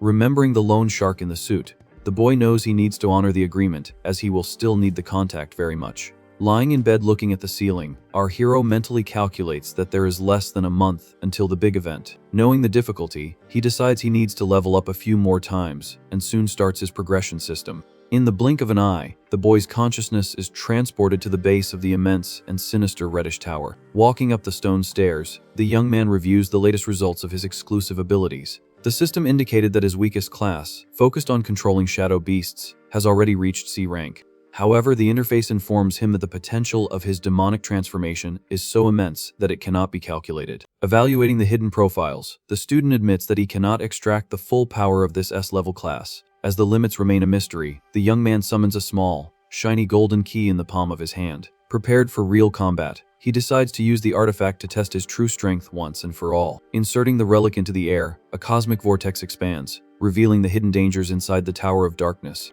Passing through the floating black hole, the student wonders what bizarre scenario awaits him on the other side. Upon stepping on the ground, his eyes widen, impressed by the completely different environment. The scenery is a desolate land covered in rocks and illuminated only by a gigantic galaxy in the sky. Suddenly, the boy's body reacts instinctively to a drastic change in the air around him. Unable to bear it, he is crushed against the rocky ground, groaning in pain from the sudden weight. Sweating profusely, our hero discovers the hard way that the gravity in this biome is 10 times greater than normal. To make matters worse, the exit door disappears, forcing the boy to fight using only 30% of his strength. Knowing he needs to adapt quickly, he notices a threatening shadow lurking among the rocks up ahead. A huge ghost lion made of cosmic energy reveals its fangs, ready to devour the intruder right then and there. Panting from the pressure on his chest, the MC activates the panel, requesting an immediate change of combat class. Enveloped in golden lightning, he assumes the electric assassin stance, facing the beast that guards the place. Without warning, the shining monster leaps, breaking the ground, and charges at the boy at a terrifying speed. With sharp reflexes, the boy slides down, narrowly escaping the creature's sharp claws. Feeling his muscles weigh a ton, he decides he needs to finish the battle before he gets exhausted. Taking advantage of the opening, our hero lands a direct electric blow, but the attack fails miserably to cause any damage. Surprised, the MC can't believe his attack didn't hit the target at all.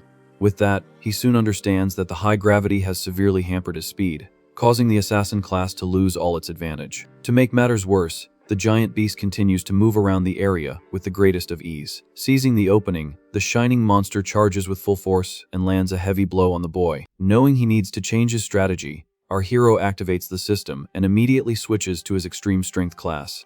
A monstrous aura takes over his body, revealing the incredibly high attributes of this new form. Since close quarters combat requires a lot of endurance, this warrior class is the perfect choice for the hostile environment. Without wasting time, the student concentrates an overwhelming purple energy in his fist as he advances. He activates the special ability to increase downward impact and accumulates the weight of gravity to the maximum. With this entire combo activated in an already heavy biome, the force of his punch is amplified 60 times over. Faced with this absurd threat, the cosmic creature lets out a fierce roar, trying to defend itself. But the impact is devastating, and the young man strikes the ground with overwhelming power, right on target.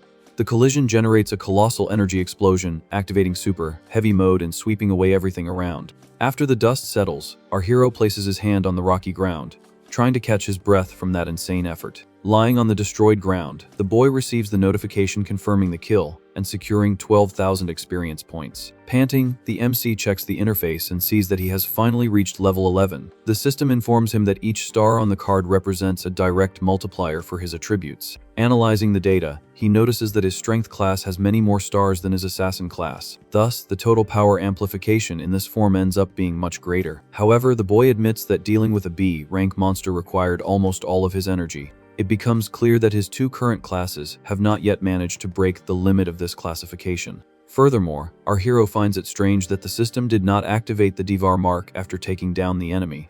Walking through the empty terrain, he spots the portal of light that should lead to the next floor of the tower. But a bad feeling comes over him, and he stops walking, reflecting on the bizarre situation. Slowly turning his head, the young man faces the black hole in the sky from which the beast had emerged. Dozens of bright, sinister eyes begin to blink within the deep darkness.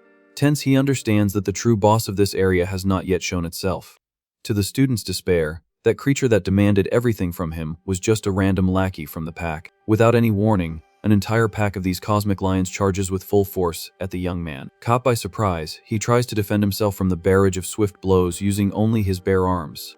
Being massacred by the beasts, the boy finally understands the warning that this path would bring endless pain. The giant monster opens its jaws to deliver the fatal blow to the intruder. With his face covered in blood, the MC displays a furious look as he tries to endure the excruciating pain. In a sudden jolt, the young man wakes up startled in his dorm room, sweating. Thrown onto the bed in his pajamas, he tries to normalize his breathing after that intense nightmare. Feeling his entire body ache, our hero knows that the sensation of having his muscles torn in the tower is real, and there are no shortcuts. Despite everything, he maintains his firm determination and accepts that this lonely road has just begun. Sometime later, on May 20th, 2157, the students gather in the university auditorium. At the judges' table, director Gong Ting seriously follows the graduation event. In the bleachers, students excitedly gossip about the presence of big shots from the Alliance watching live. For them, this perfectly explains the sudden changes in this year's evaluation rules. Sitting in a corner, Cchen analyzes the requirement for 5-person teams with at least one high E rank member. Interrupting the chatter, the director clears his throat into the microphone, asking for everyone's attention.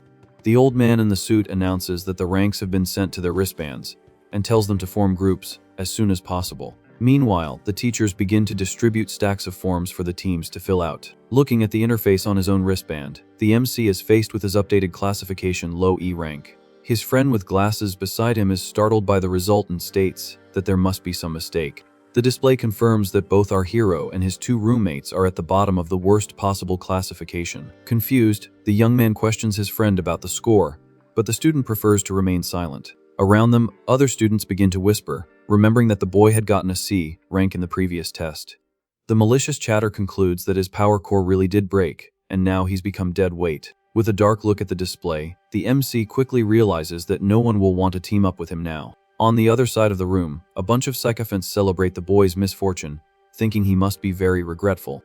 The rich hair listens to the flattery with an expression of pure superiority. From afar, on the director's bench, the old Gong Ting watches the student's confusion with satisfaction. In his thoughts, he judges his own nephew as a disappointment, who still needs to learn how to manipulate human nature. With a malicious expression, the director boasts of having set everything up so that the opponents can't even participate in the exam. The announcement to form teams generates immediate desperation and a generalized rush across the hall. A desperate crowd throws itself at the arrogant rich kid, begging for a spot on his team.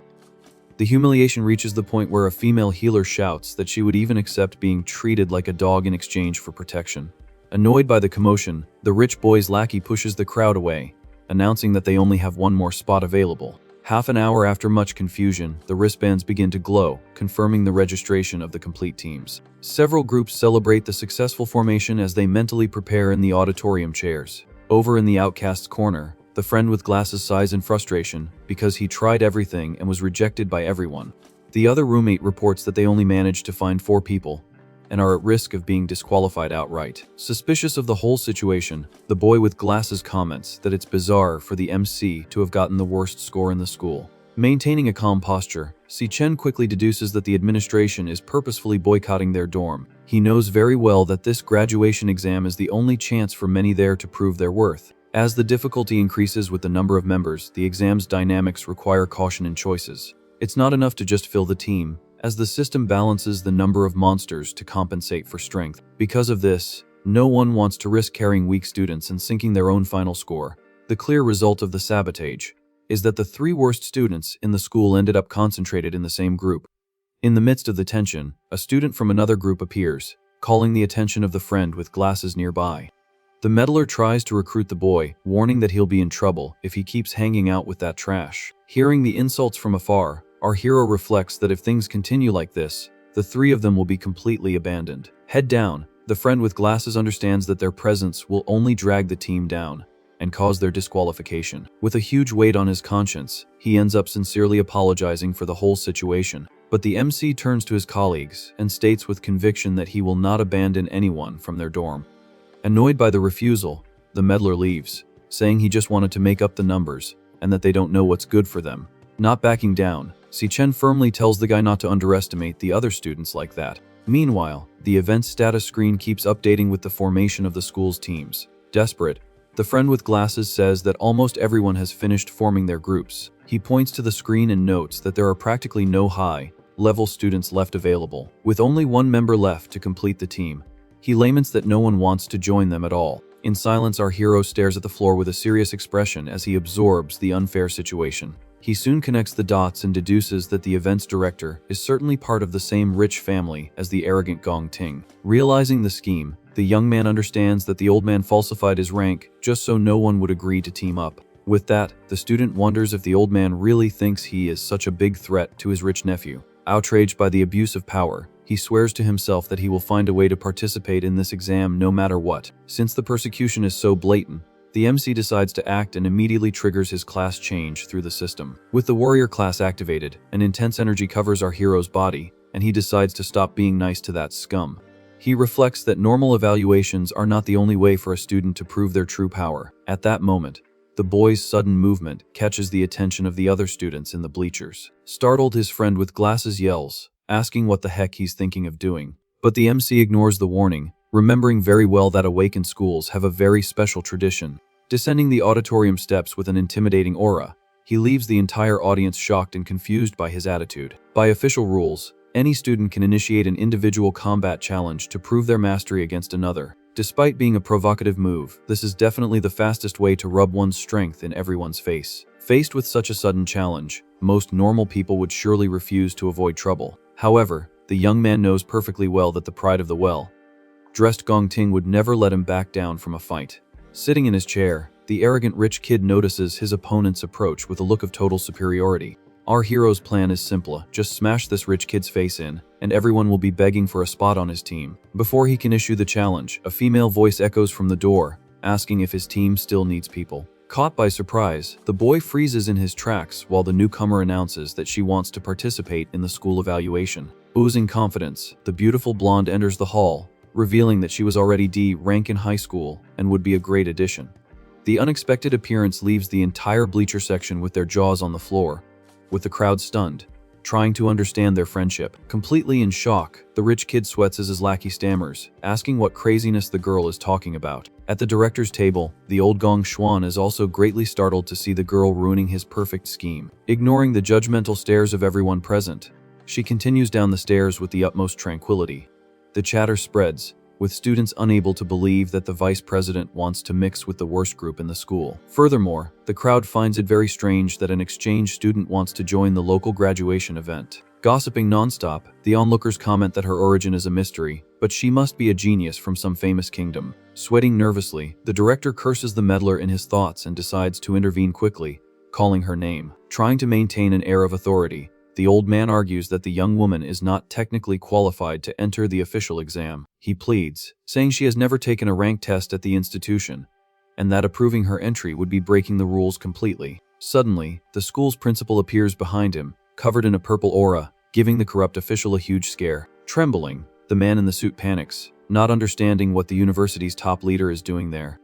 The principal looks at the blonde and questions why a short-term exchange student would want to join in on this game. Watching from afar, Cchen is quite confused, as the principal is from the warrior class and shouldn't know how to teleport. With a provocative tone, the girl replies that the evaluation only makes sense if it shows the true strength of everyone present. Focused on the pair, our hero activates his sharp perception to try and assess the power level of those two big shots in front of him. However, the system reports an error, and he realizes with a start that he is completely unable to read the data of either of them. Taking advantage of his boss's cue, the old man in the suit fervently agrees, stating that the school needs to maintain its rules.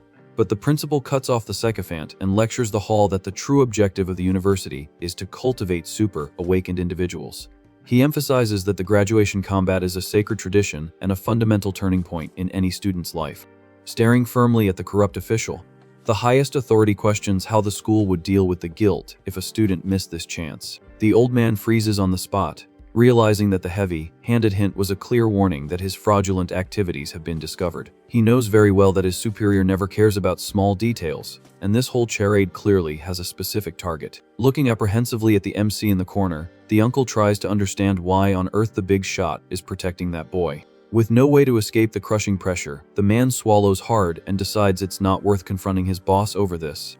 In his thoughts, he laments and mentally tells his nephew that his help behind the scenes will have to stop right there. Even so, he remains confident that the rich kid will win easily, as our hero's group supposedly consists only of trash. Disguising his panic with forced laughter, the director turns to his leader, agreeing that the fault was entirely his administration's.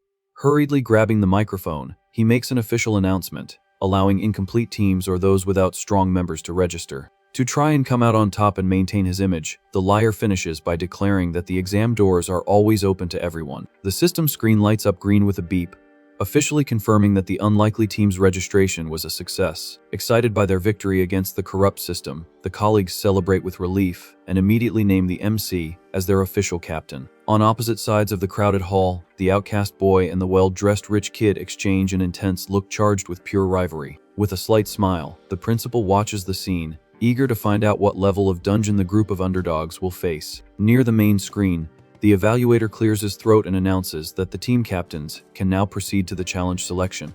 A few seconds after the release, the friend with glasses pulls his own hair in pure despair upon seeing the crazy choice their captain made. The event interface warns that students will earn their precious credits by facing hordes of cruel monsters in the virtual environment. The display explains that the challenge level multiplies the points, and surviving an E rank guarantees the coveted maximum score of 100 points. Furthermore, the best player of all will receive a fortune in cash and a leadership position in the prestigious Imperial Guild. Chatting at the tables, the crowd concludes that only Gong Ting's elite team has the strength necessary to break the historical record. Suddenly, one of the supervisor's eyes widen in front of the monitor, completely shocked by the speed of the outcast's team's choice. To everyone's madness, the MC's display glows brightly, showing that he confidently selected a D-ranked dungeon. Thinking it was all a terrible accident, his friend waves his arms in terror, asking if our hero has completely lost his mind. Not wanting to be outdone in power, the proud Gong Ting presses the green button on his system and confirms the same suicidal difficulty.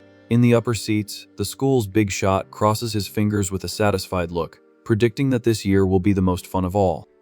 The group's insane decision soon catches the attention of a spectator in the bleachers, who finds the whole thing just a pathetic act. The rest of the audience scoffs relentlessly, concluding that the team only did it for fame, since they are going to lose anyway. One of the guests laughs out loud at the situation, guaranteeing that the group will fall apart before even trying to face the danger. Over in the outcast's corner, the friend with glasses sweats as he stares at the system screen, completely frozen with nervousness. Watching the MC in silence, he perceives an aura of pure determination emanating from the young man in an intimidating way. With that, the boy remembers the past and understands that he has no reason to doubt the one who has always been his support throughout school. With a determined look, the colleague finally presses the confirmation button and says he will follow our hero to the bitter end. Shortly after, the other companion also approves the choice, accepting that the mission's level doesn't matter if they are already at rock bottom. Gaining courage, the fourth member of the team shouts, catching the attention of all the colleagues nearby. Quite indignant, he questions how he was left for last when he is clearly the toughest member of the entire dorm. Without wasting time, the young man smashes the approval button, yelling that they are about to graduate and should go all out. The main system panel beeps, officially confirming the entry of all members into the most brutal level dungeon. Faced with the unexpected support, Cchen turns back, facing his complete team with a serene expression. Sincerely, the MC apologizes for the trouble and confesses that he selected this absurd difficulty only to be the grand champion. Maintaining a serious posture, he acknowledges that he is now forcing his only friends to enter this suicidal evaluation with him. To the team's surprise, the young man suggests with a slight smile that they all focus on achieving the maximum score together. Confidently descending the bleachers, the leader decrees in his thoughts that the title of this year's best player is already his. The friend with glasses freezes in complete shock upon seeing the terrifying intensity in his companion's eyes as he passes by. On the other side of the room, his rival Gong Ting clenches his hands in hatred, determined to prove that he is the only strong student there. Near him, the spectator watches the rich kid, fascinated, noting that she had never seen such a charged expression on his face. The atmosphere in the hall grows heavy, with the two competitors positioned in opposite corners, openly declaring war. The difficulty control system continues to be closely monitored by the evaluating authorities. Watching everything, the director smiles with satisfaction and comments that today's youth are incredible and show no fear at all. Completely disagreeing with the attitude, the girl argues that choosing that level is pure delusion, and that it would be impossible to pass alone. She points to the screen, explaining that the multiplier generates 150 points, but their lack of skill will cause a tragedy. The big shot agrees with the sensible reasoning, pointing out that there is just over a month until the start of the combat event. In the simulation room, other students train hard, firing magical elements at holograms of giant insects. The director assesses that the loser's team could never develop the necessary techniques to survive in such a short time. With 17 days until the exam, the grueling preparation routine begins on the running track while one student vomits nonstop. Completely worn out, the friend with glasses questions why the captain is pushing physical prep so hard while the rest of the school trains magic. Doing push-ups with weights on his back, Cchen listens to his colleagues' complaints that running on the track won't prepare anyone for the exam. Focused on his own limit, the MC retorts that mastering spells in a fake simulator is absolutely useless in real life. He explains to the group that true fear paralyzes anyone when the battle against deadly monsters happens away from screens. The terrifying image of a roaring creature illustrates the warrior's warning that instinct will define who lives and who meets their end. Pulling his own body up on a pull-up bar, the leader emphasizes that they need to focus on physical resistance and reaction power. Sitting on a park bench, the young man continues his harsh lesson, lamenting that the institution's benefits are too mediocre. With a dark look, the young man points out the hidden truth that ordinary people don't have access to true evolution fields. Far away, the arrogant Gong Ting slices through creatures in a real dungeon, using the elite resources that the poorer can't afford. Our hero understands perfectly that these nobles train in the real world only to crush outsiders and maintain total control of the region. Overcoming danger with ease, the rich kid carries himself with all the arrogance of someone who never had to work hard for the best opportunities. For the dominant society, the great powers that normal workers spend their entire lives seeking are already given at birth. Outraged by the system's injustice, his companion furiously questions how a bunch of losers like them will ever reverse this humiliation. Not discouraged, the captain replies that the only shortcut to break this social wall head-on is by achieving a position in the Imperial Guild. The rest of the team listens to the truths in deep silence, feeling the gigantic weight of reality hit them all at once. Surrounded by a frightening energy in the shadows, the MC swears that this bloody ordeal will be his greatest chance to surpass the powerful. Looking firmly at his scared allies, the student promises to do absolutely everything he can to ensure the team's victory. With only 15 days left until the exam, the intense training progresses with the boy slicing through dozens of cruel beasts in the dark dimension. Finding the enemy's defensive flaw, the fighter leaps, spinning his sword and delivering a devastating electric blow to the target. The concentrated impact of the blade rips the flying monster in half in the blink of an eye, demonstrating the brutal growth of his strength. With 10 days left on the calendar, the entire group is already running on the school track with much more physical vigor than at the beginning. In advanced training, the leader proves his swift mastery by piercing and slicing luminous mystical creatures without any mercy. Trying to maintain his supremacy, the well-dressed kid delivers sequences of crushing blows to clear his own solo challenges. With 5 days remaining in the countdown, the boys fall to the grass, destroyed by pain, while Cchen continues to demand more. Merely 3 days before the great evaluation, the rich kid breathes heavily, his eyes glowing amidst the flames. 2 days before the final decision, our hero destroys the bosses of his session, and the screen announces that his assassin skills have leveled up. On the eve of the official exam, the warrior breathes heavily, sweaty, and covered in bloodstains, knowing that the real carnage begins now. The day of June 17, 2157, dawns with a floating drone wishing a warm good morning to the examinees. In the arena's locker room preparations, the student carefully adjusts his glove equipment, focused on the event's enormous tension.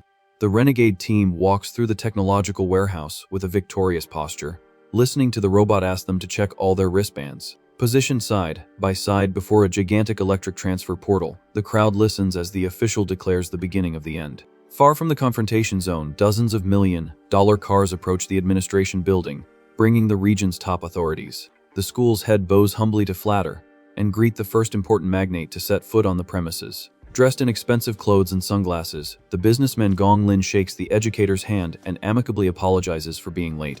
Watching from the glass windows of the rooms, the female students in the building go wild over the mature charm of the Imperial Guild's creator. Right behind him, a luxurious white van pulls up smoothly, leaving the rest of the team speechless at the level of importance of the visitors. Security guards rush desperately to open the armored vehicle's rear door before the highest authority decides to move on his own. With relentless elegance, the vice president of the World Alliance steps onto the sidewalk, attracting the absolute respect of everyone around. Shock takes over the school staff, who panic at the mere thought of such a living legend attending a common test. One of the evaluators comments in shock that they have crossed paths with untouchable people, justifying why the courtyard is completely isolated. The billionaire's entourage heads towards the VIP box while onlookers comment that the Alliance is the most powerful force on the planet. Inside the tactical command cabin, the organizer informs that this year's test involves 104 students distributed among 26 classes. The digital screen reveals that 23 groups chickened out, choosing the worst score, while only 2 had the audacity to take on the terrible class. Handling the event's security, the Secretary General adjusts her glasses, frowning at the extremely foolish choices of the newbies. With a stern posture, the woman confronts the organizers, asking if they properly explained that dungeons of this type annihilate even professionals. Trembling under her frightening scolding, the sweaty coordinator tries to fix everything, swearing that everyone knew they would hardly get through unscathed. Inside a common cave, a student battling in an evaluation cuts a basic monster in half without much difficulty. The thing is, students struggle greatly against the bosses of these lower-level dungeons, feeling the weight of real danger. It's clear that the slightly higher-class areas already have guardians with overwhelming strength for newcomers. The challenge changes drastically when spider-like monsters with a frightening appearance begin to surround a cornered team. Overcome by panic, a competitor cries on the floor, wondering how passing through that would be humanly possible. Just then, in the luxury observation room, the Secretary General firmly questions the security measures adopted in the deadly event. Without hesitation, the coordinator promptly replies that all students are the institution's most valuable resources. He guarantees that medical teams and experienced armed guards are on standby at each portal to prevent tragedies. Thus, any extreme threat results in an absolute rescue to save the young people from certain doom. On the monitor, you can see a desperate boy pressing the withdrawal button in tears, out of sheer terror of the giant spider. By doing so, the system pulls the cowards out of the carnage in the blink of an eye, ending their participation on the spot. Despite others' failures, the evaluator finds it fascinating that 2 teams had the courage to choose the higher difficulties. Excited by the situation, the director gives a smug smile, confessing a sadistic desire to see the limit of that group's endurance. Deep down, the educator is almost certain that those renegades will throw in the towel the moment they step into the snow. Meanwhile, in the high-risk frozen landscape, the entire team stares in astonishment at the dreadful shadow just ahead.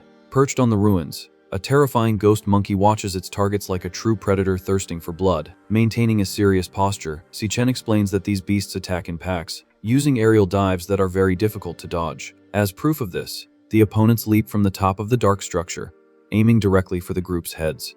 The creatures dive through the air with agile and relentless movements, ready to tear the intruder's flesh with their claws. With a quick warning, the MC draws his own blade, acting on maximum survival instinct.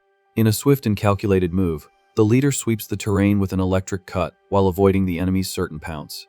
The other combatants follow their companion's steps and manage to escape by a hair's breadth, rolling across the frozen surface. Kneeling on the hard ground, Xiang Zuo is shocked to realize he survived the devastating attack of a monster of that rank. However, a dull thud raises a heavy cloud of ice right behind them, marking an explosive clash. The plant mage is completely stunned, watching the destruction that is happening just a few steps away. In a matter of seconds, our hero is already on his feet, surrounded by 3 targets brutally annihilated in a single brilliant attack.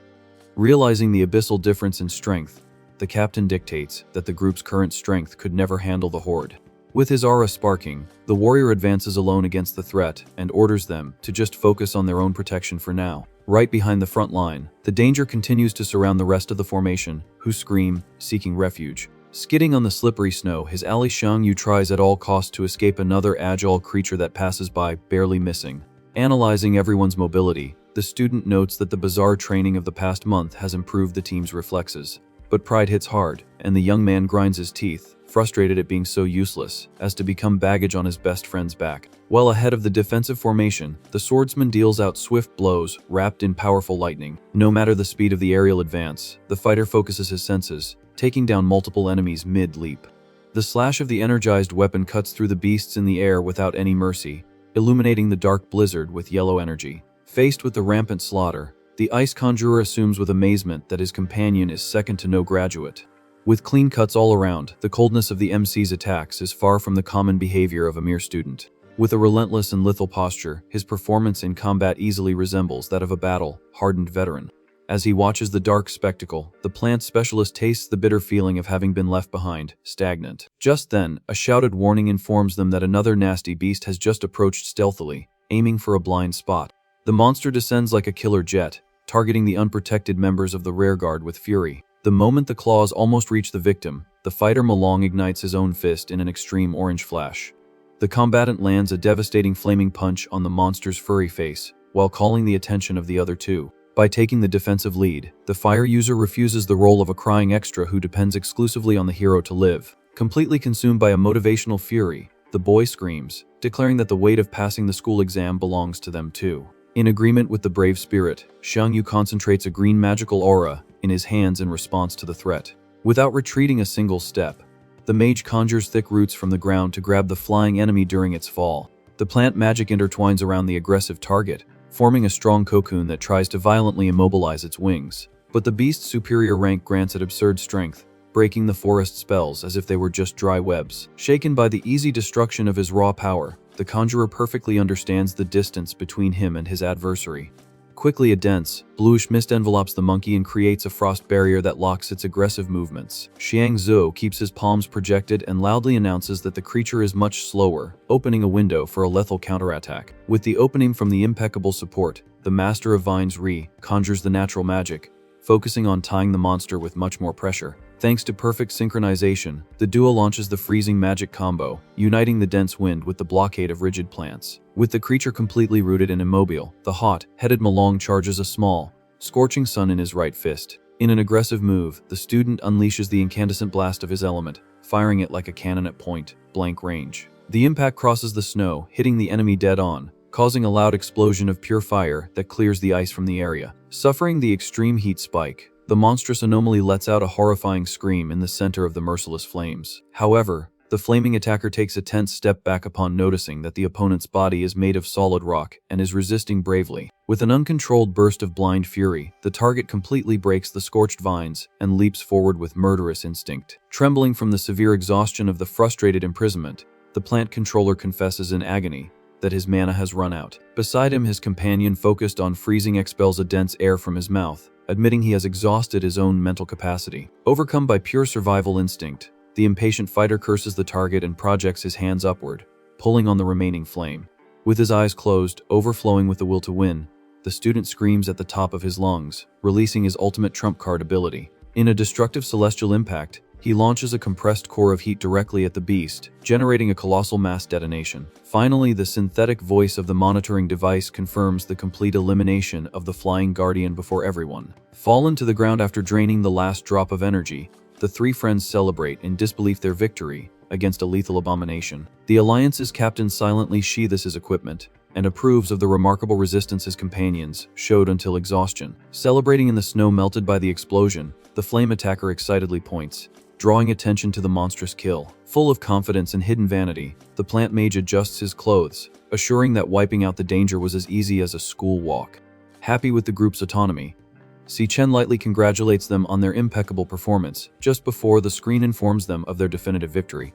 Watching everything on the exclusive backstage screens, the coordinator abruptly stands up, slamming the table, astonished by the camera feeds. The luminous panel displays the feat of a group with no real experience massacring superior monsters with pure teamwork. Nearby, in the silent vapy box, the world's big shots stare at the final result with a calculating demeanor, maintaining their firm analytical profile. Relaxed on the luxurious sofa in the center of the room, the billionaire executive quietly praises the spectacular genius of the young swordsman dominating the arena. On the screens in the monitoring room, Cchen continues to draw a lot of attention. Observing the boy, a red-haired executive comments that he strongly reminds him of an old acquaintance. So the man in the suit memorizes the young man's name with great interest. Nearby, the big shot in dark sunglasses remains in absolute silence. But a sudden shock on the broadcast makes him turn his head abruptly. At that moment, an old man in a suit calls everyone's attention in the room, pointing to the big screen. The recording shows another team facing monsters in a rank D cave. A woman praises their coordination, comparing it to a professional team. Intrigued, the redhead agrees that the quality of this year's graduates is very good. Satisfied with the situation, the old man warns that the real battle is yet to begin. On the battlefield, giant poisonous mushrooms surround the other group of students. Without wasting time, a girl uses her weapon to play a melody of decomposition. Seizing the chance, the green mage joins his hands and orders the monsters to group up. The magic creates a stellar attraction that pulls all the creatures to a single point. With the targets in their sights, the rest of the group calls for their captain to finish the job. The swordsman lands a brutal flaming slash that causes a huge explosion on the site. Holding his weapon, Captain Gong Ting shows pure confidence in his strength. He scoffs, saying that dealing with the exam's monsters is way too easy. One of the henchmen agrees, laughing, assuming that having connections makes life easier. Confident in their title as champions, they immediately set off to take down the boss. Back on the snowy mountain, the MC advances, focused, through the freezing landscape. Walking with effort, the team can hardly believe they've reached the top of the cave. Just ahead, they find a huge, dead ice monkey on the ground. Shang Zhou panics, thinking that giant beast is the final boss of the area. The disfigured and bloody face of the dead beast is spine-chilling, but the student completely freaks out, thinking the monster still wants to attack. Out of nowhere, the zombie gorilla brutally charges at the desperate team, but Cchen is faster and lands an electric kick to the beast's face. The impact of the blow creates a shockwave that sweeps the snow around. With no chance to react, the giant target is thrown backward with full force. With absurd speed, the swordsman advances like a lightning bolt to finish the job. The support duo breaks into a cold sweat seeing their colleagues' ease in taking down threats. Standing before the carcass, the leader receives only a monkey skin as a reward. He finds it strange to gain so little experience in poor items from killing a lord. Suddenly, the boy is fascinated upon noticing something impressive in the rocks. Shang Zhou calls everyone over, running toward a giant frozen log. The team finds a huge stash of mana stones hidden by the beast. Celebrating wildly, they assume their lives are set after finding this treasure. However, Cchen senses imminent danger and tells everyone to stop the celebration. Just then, a shining projectile cuts through the air at high speed, heading for the group. The three are caught by surprise and are completely blinded by the flash of the attack. The team leader tries to warn them about the approaching enemy spell. An ice bomb violently detonates, engulfing the treasure and the students. In the middle of the freezing explosion, the monitoring device falls into the snow, broken. The device's screen fizzles and emits a lost signal alert for the team. Happy with the others' misfortune, the old man scoffs, stating that trash only gets in others' way. Immediately, the redhead declares that the students' lives are a priority and calls for medical intervention. But the coordinator, with his back turned, asks them to give the boys a little more time. A bearded man agrees, noting that their vital signs are still normal.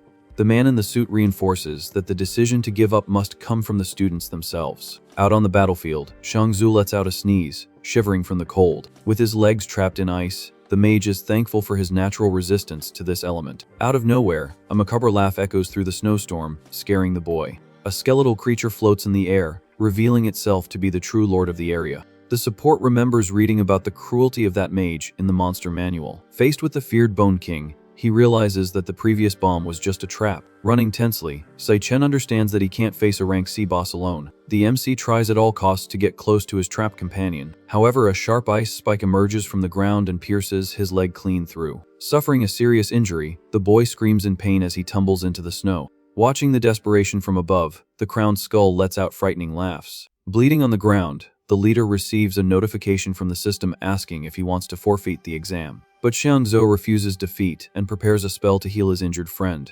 The mage fires his spell, betting everything on the swordsman's recovery. With great effort, the boy tries to keep the flow of healing magic active. Unfortunately, the ice blocks the power and the purification attempt fails miserably. Taking advantage of their weakness, the Bone King continues to mock the pathetic situation. Fallen and all beaten up, Cchen hears the system's alerts about his high heart rate. Panting, the support questions if he should run away like he has his whole life when faced with danger. He remembers how he was always treated like trash and humiliated at school by others.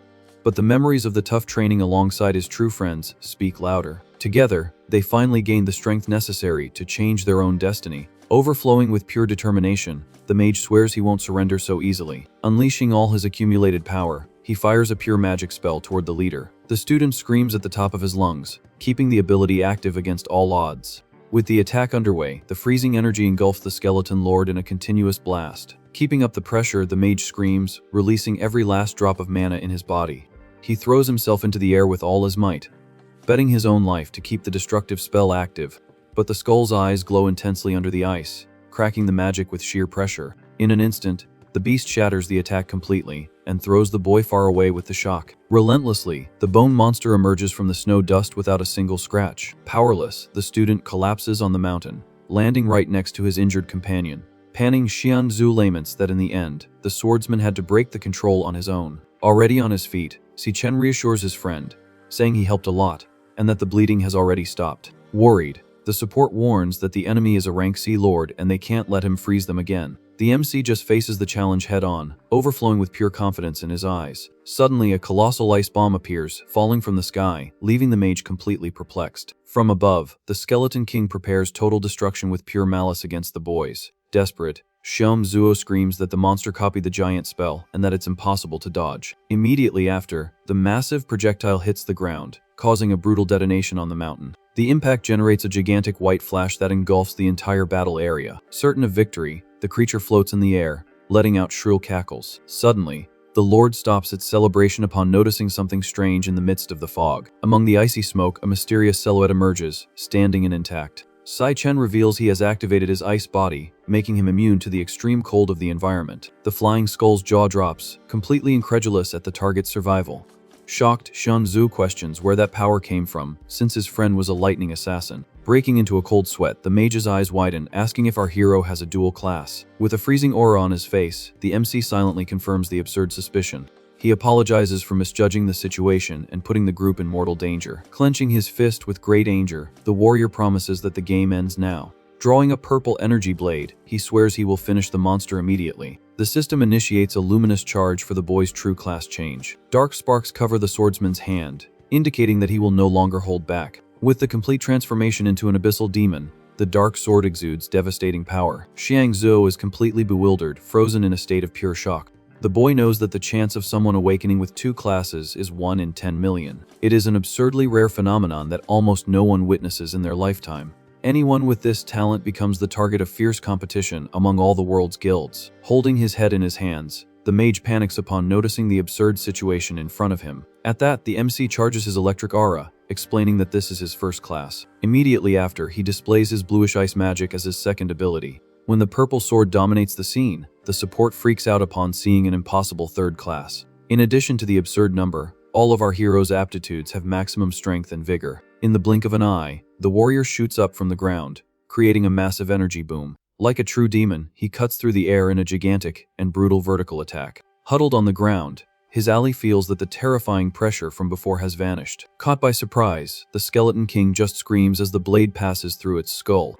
The force of the blow is so immense that the beast's aura simply disappears into the air. Landing gently on the ground, our hero annihilates the supreme boss, splitting its carcass in half. With victory secured, the system congratulates the swordsman with a huge advanced level screen. Emotional, the mage hugs his friend's leg, whimpering about how he obliterated the rank C Lord all by himself. However, a chill runs down the support's spine as he remembers that the other 2 colleagues are still frozen. Thrown on the mountain, the pair remains trapped in blocks of ice, unable to get out. In response, the MC activates his dark ability to devour monstrous souls. Projecting his hand forward, he pulls the residual energy left by the defeated boss. The monster's icy spirit is violently absorbed directly into the boy. Feeling the new power flow, our hero clenches his fist, with cold blasts escaping. The panel confirms that he has acquired the Ice Lich King magic class with extremely high attributes. Calmly, the young man assimilates the first class he has obtained outside the dream world. He is relieved to know that the camera broke in the attack, keeping his secret completely safe. Lying in the snow, the monitoring device continues to spark without transmitting anything.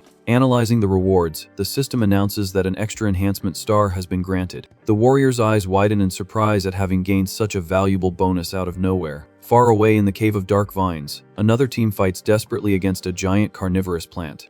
Trying to hold the line, the team's shield is under pressure and warns that it won't last much longer. Behind him, the marksman fires spells in frustration because the target is too tough to take damage. Furious, the botanical beast displays its sharp teeth, threatening to swallow them all at once. With a single whip-like strike, the monster smashes the ground and throws the students far away. Collapsing on the rocky floor, the group despairs, not knowing how to deal with such strength. Sweating with fear, the defender declares that their only hope of survival is Captain Gong Ting. In the background, the supports transfer their magical attributes to the leader with full force. Absorbing everything, the arrogant swordsman opens his glowing eyes, saying that's enough. In an explosive burst, the young man charges forward like a flaming rocket toward the boss. Cutting through the air, he passes the plant's defensive roots with incredible speed. With fury in his eyes, the rich kid screams, ordering the disgusting creature to split in half. The impact of the blade generates a massive pillar of fire that instantly carbonizes the beast. Amazed by the demonstration, the henchmen flatter the president, calling him an untouchable legend. Sheathing his weapon, the captain scoffs upon seeing that they cleared the area in record time without difficulty. Confident that he has secured the absolute first place, he orders everyone to return to check their final score. In the waiting room, one of the evaluators comments that even the weakest cave would take at least an hour to be cleared. At that, a spiky, haired student bursts into laughter, guaranteeing that anyone who left early is surely trash that gave up. He imagines the losers crying and begging for their lives while fleeing from the terrifying monsters of the place. One of the female students agrees, trembling with fear as she remembers that the creatures inside were too horrifying. But the big shot in the suit hears footsteps and turns his head toward the entrance of the hall. Realizing who has just arrived, he gives a mocking smile. Observing the MC's team wrapped in blankets, the man in the suit asserts that they chickened out early as predicted. Cchen just stares at the guy with a cold expression as his name is called in a very ironic tone. The big guy continues the provocation, asking if he couldn't finish the exam after acting so tough before. But the mockery is interrupted when the old man with glasses tells the student to back off immediately. The leader straightens his posture and announces that the Alliance's vice president has arrived, calling his team to greet the boss. Suddenly, applause echoes through the hallway, accompanied by many excited compliments. An elegant man with red hair approaches, clapping and stating that they witnessed a spectacular performance today. The big shot walks with great authority through the central hall of the facility.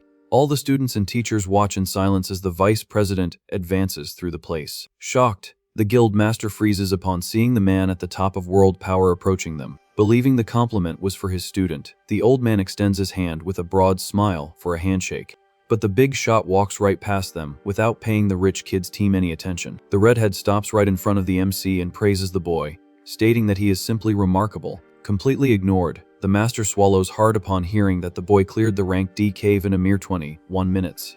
The vice president extols that even a professional team would struggle achieve that absurd time. Hearing this, the spiky-haired student completely freaks out and screams in disbelief that the group considered trash won the exam. Our hero's friends laugh at the big guy's shocked face upon learning of their own record. Cchen remains calm and recognizes the man as Carl Cavendish, the second most powerful figure in the World Alliance. Satisfied with what he sees, the redhead confirms the boy's name and comments that the trip here was worth it after all. Soon after, he turns his head and mentions that the young master of the Gong family also had a great performance. Very proud, the old man with glasses thanks him for the recognition, saying the vice president is very kind. But the red-haired big shot just gives a cold, piercing look that makes the guild master tense up. Smiling again, the boss announces that it's getting late and decides to leave the place. Walking to the exit, he congratulates the director on hitting the jackpot by finding two such rare prodigies. The director clears his throat, calling for attention, and announces that he will now reveal the final results of the two teams. As there was a tie with a perfect score, he declares that everyone is qualified to join the Empire Guild. The MC's partners celebrate wildly, screaming that they've won a one-way ticket to success. With a slight smile, the old man says that the awards are not over yet. He decrees that the two captains will get management positions and will share the prize of 1 million coins.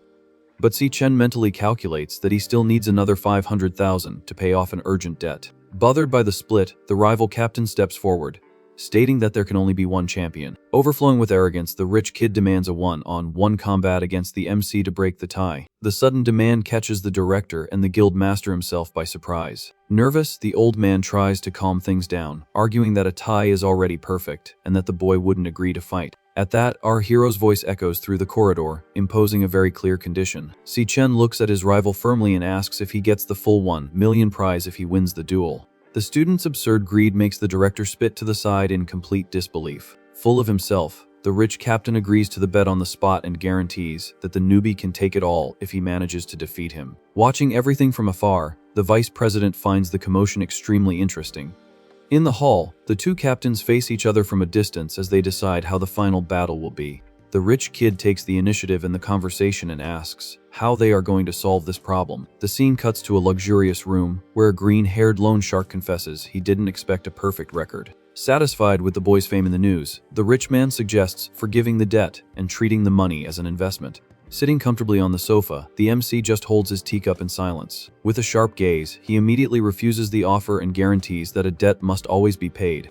In the middle of the fancy room, the boy says he only came there today to give two important notices. The first is about the payment deadline, for which he asks for an extra week, because he received less money than expected. He explains that he scheduled the tie-breaker fight for next week inside a wild cave outside the school. The loan shark's eyes widen in complete shock at the madness of two students entering such a dangerous place. Ignoring the danger, our hero tells him not to worry, as the remaining prize is guaranteed as soon as he wins. To compensate for the delay, the swordsman promises to hand over all the monster materials as interest. The creditor adjusts his glasses, impressed by the kid's courage, who only cares about money instead of fearing his demise. Placing the cup on the table, the boy says there is a second, much bigger reason for this visit. With a heavy and serious expression, Cchen reveals that he needs to resolve a much more important matter now. Curious about the boy's tone of voice, the lone shark pays close attention to what's coming. Our hero continues his explanation, maintaining his usual cold posture during the chat. Hearing the unusual request, the man in the suit freezes and his eyes widen in pure shock. Despite the other's astonishment, the student finishes giving the instructions without hesitation. The creditor gets up from his armchair in absolute silence, processing the weight of the information he just received. Far away, the sunny afternoon illuminates the gates of the city's elementary school. A girl in a red skirt stretches her body, celebrating the end of final exams. She happily grabs her phone because summer vacation has finally begun. But the student stops walking as an important detail comes to her mind. Looking at her lock screen with her brother's photo, she remembers that today is his graduation evaluation day. A memory from 4 years ago shows Cchen opening his academy admission letter, laughing. His little sister's eyes sparkle as she asks if he will become an incredible hunter, just like their parents. Holding the girl's hands, the young man promises to join a giant guild to make a lot of money and give her a good life. With a determined glint in his eyes, the boy swears he will use this strength to uncover the truth about their parents' disappearance. Full of pride, the little girl gives a huge smile, guaranteeing that her brother will become the strongest hunter of all. The girl, Xiaoyun, sighs in frustration at her study desk, lamenting that she hasn't awakened her powers yet. At that, Cchen reassures his younger sister, guaranteeing that it's okay to be a normal person in society. He explains that they just need to keep working hard to ensure a good and worry-free life for both of them. Looking at their photo on her phone, the girl remembers that her brother tried very hard at the academy and ended up being the only one who failed. Upset, she concludes that he must feel lonely, seeing everyone else gaining powers while pretending he doesn't care about his own failure. Suddenly, some classmates run up to her in the hallway, calling the young woman's name. Very excited, one of her friends asks if the girl has heard about the 2 great geniuses who graduated from the university.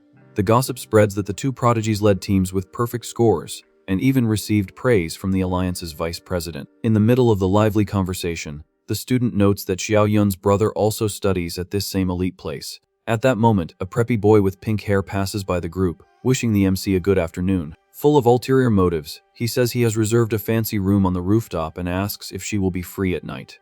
But the young woman simply ignores the lame invitation while her friend is shocked to see the rich guy striking up a conversation with her. Not wanting to chat, the girl quickens her pace and leaves the rich kid talking all by himself in the middle of the hallway. The man in the suit is completely baffled and questions why she is in such a hurry to leave school so suddenly. As she runs, the student suffers, thinking that her brother's colleagues became success stories while he couldn't even awaken a class. With a heavy heart, the girl decides to hurry home and prepare a huge feast to try and cheer the young man up. Shortly after, the scene cuts to the exterior of the simple building, where the 2 siblings live in a rental. At a dinner table full of good food, Cchen is impressed by the incredible care put into the surprise meal. Without wasting time, he already grabs the pot, asking how his sister found the time to cook all that so quickly.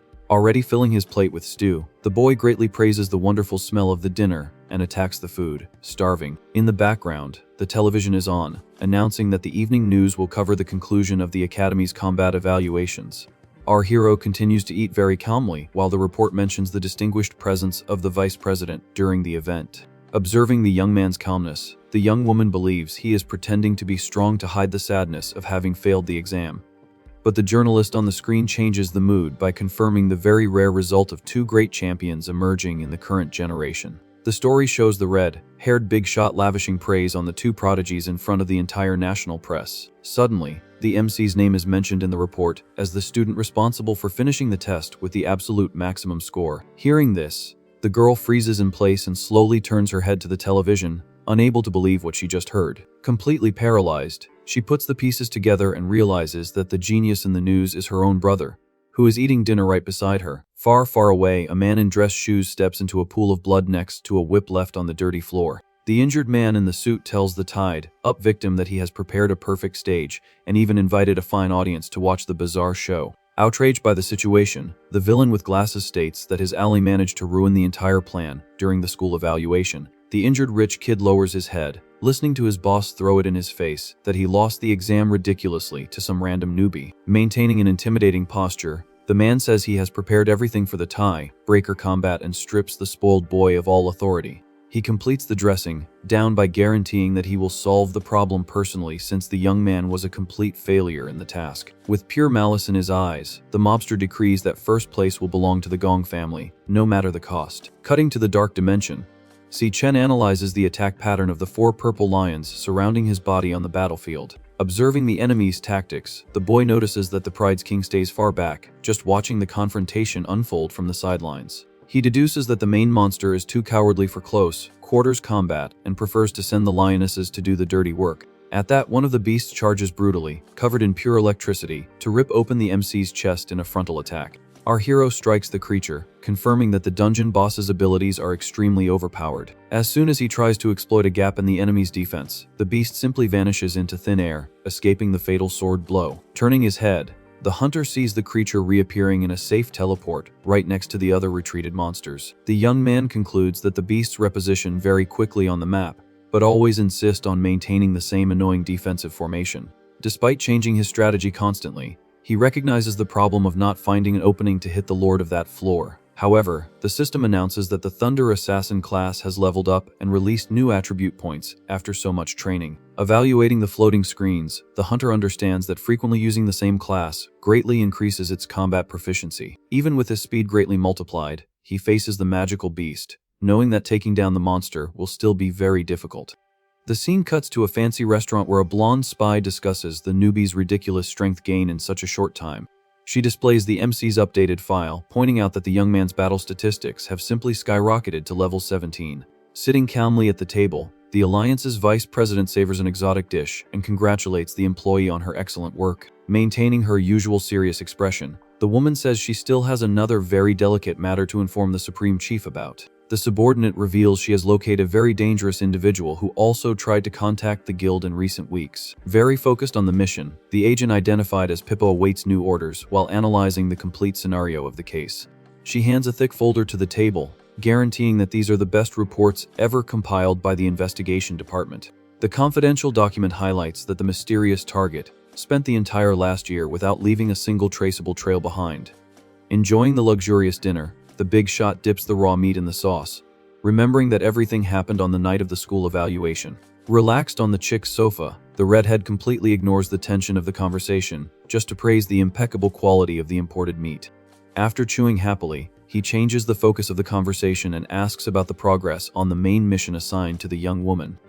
Back at the humble apartment, the girl cries with so much happiness, having the wonderful certainty that her brother has reached the top of the academy. Not knowing how to react to the family's absurd success, the girl just stares at the young man who continues to devour his food, oblivious to the fame. Very emotional from the live news, the sister wipes her face, trying to process the glorious victory of the boy everyone called trash. With her eyes red from crying, she focuses completely on our hero, admiring all the silent dedication he had to get there. As the television buzzes with information, a huge lightning bolt rips through the dark sky, illuminating the humble neighborhood where they live. In a state of shock, the student can't believe that the guy beating up monsters on the screen is her own blood. Completely euphoric, the girl tries to process the madness of her brother getting a perfect score and even earning praise from the global big shot. On the official broadcast, the vice president finishes his motivational interview, surrounded by the intense flashes of local reporters. Taking up all the spotlight, the journalist extols the MC's name, declaring him the biggest surprise of the year. The rich man in the suit finishes his speech, asking the nation to continue striving to discover new combat monsters, just like the newcomer. The studio anchor takes over and continues to hammer home the perfect result achieved by the school's underestimated team. Unable to hold back her shout any longer, the MC points her finger at the young man, demanding to know if he really is the golden boy from the report. Chewing his dinner with enviable peace, Cchen just nods and asks, as if it's the most natural thing in the world, what's the big deal? In another setting, a heavy boot smashes the floor, destroying the wood and marking the mortal hatred of someone advancing through the dark place. A new report, tossed aside, points to the high probability that the monitored targets have already discovered the trap set by the agency. Contemplating the sinister sky of the evil tower, one of the henchmen assesses that the enemy's absurd strength is something that breaks all natural rules. The masked assassin walks through a sea of corpses, confirming that he spent weeks clearing the lower floors, just to gain more power. The MC checks his updated attributes and sees that he is now at level 17. Walking through the empty scenery, he realizes he has completely adapted to the increased gravity of that floor. Analyzing his own file, the boy notes that his speed attribute has reached the level of a ranked assassin. Just ahead, the purple lionesses continue to surround the territory, ready to pounce at any moment. Ferociously, the beasts charge with full force at the hunter. Without retreating, Cchen concentrates pure electricity in his body and prepares for a swift charge. With a focused gaze, he studies the dangerous movements of the enemies. Staring at the lord of that pack, the young man is baffled as to what exactly the class of that bizarre monster is. At that, one of the creatures leaps toward him, attacking from the flank. Quickly, our hero prepares a lightning charged blow to intercept the animal. The electric charge cuts through the air, aiming directly at the beast's head. But at the last second, the creature dodges, escaping the fatal damage once again. Frustrated,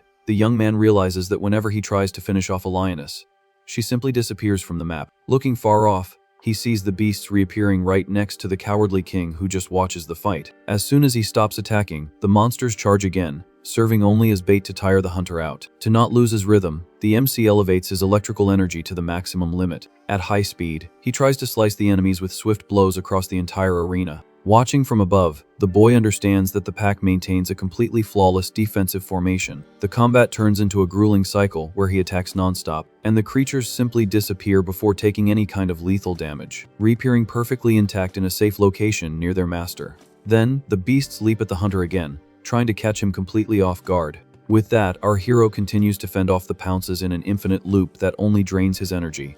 Surrounded by the agile beasts, the young man begins to feel the weight of this war of pure endurance. Panting and quite annoyed, he stares at the pack leader watching everything from afar. Seeing the Lion King's calm posture, Cchen figures out that the monster is just messing with him. But a flash of genius suddenly changes our hero's thinking. Dodging another pounce, he asks himself why on earth he's trying to go head-to-head with speed. Immediately, the system glows on the screen, confirming the user's class change in the middle of the battle. With his body covered in ice, he decides he will no longer play the beast's game of chase. Very confidently, the young man states that using area of effect spells is the perfect answer to deal with a cowardly pack. The transformation completes, revealing the imposing class of the frigid bone skeleton king. The freezing power takes over the place, completely changing the tense mood of the fight. With crystals forming around him, he warns that the enemies will regret refusing a direct confrontation, and he guarantees that he will use all his destructive long-range power to shatter the entire pack. The attribute sheet updates, showing great advantages for the boy's elemental manipulation. Without wasting time, our hero conjures a gigantic pillar of ice that violently rips through the ground. The freezing wave advances across the terrain like a deadly tsunami, aiming directly at the creatures. The absurd impact generates a brutal explosion right in the escape path of one of the lionesses. Observing the destruction, the hunter comments that mages dominate the entire battlefield if they have free space. To not let the king rest, he summons a rain of spikes flying at the boss's head. The projectiles fall from the sky like sharp meteors, covering a large part of the empty scenery. Trying to survive, the lionesses use their magical teleport to escape the aerial massacre. But as soon as they reappear, huge ice spikes sprout from the ground, punishing their predictable movements. Extending his hand to conjure more power, the MC corners the beasts in his lethal kill zone. The feline lord is greatly startled upon being hit directly by the extreme cold of the blow.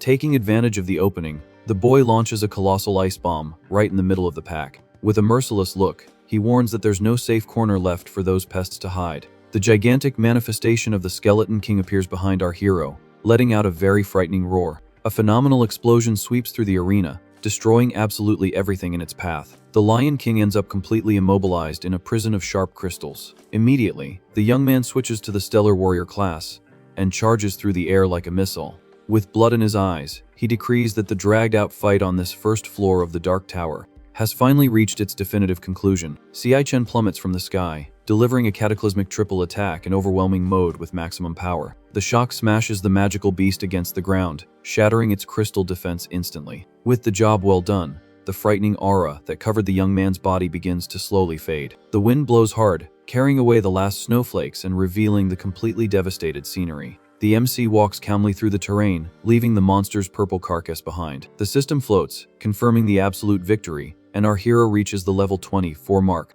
The bright screen indicates that the fallen lord's corpse is fully ready to be devoured.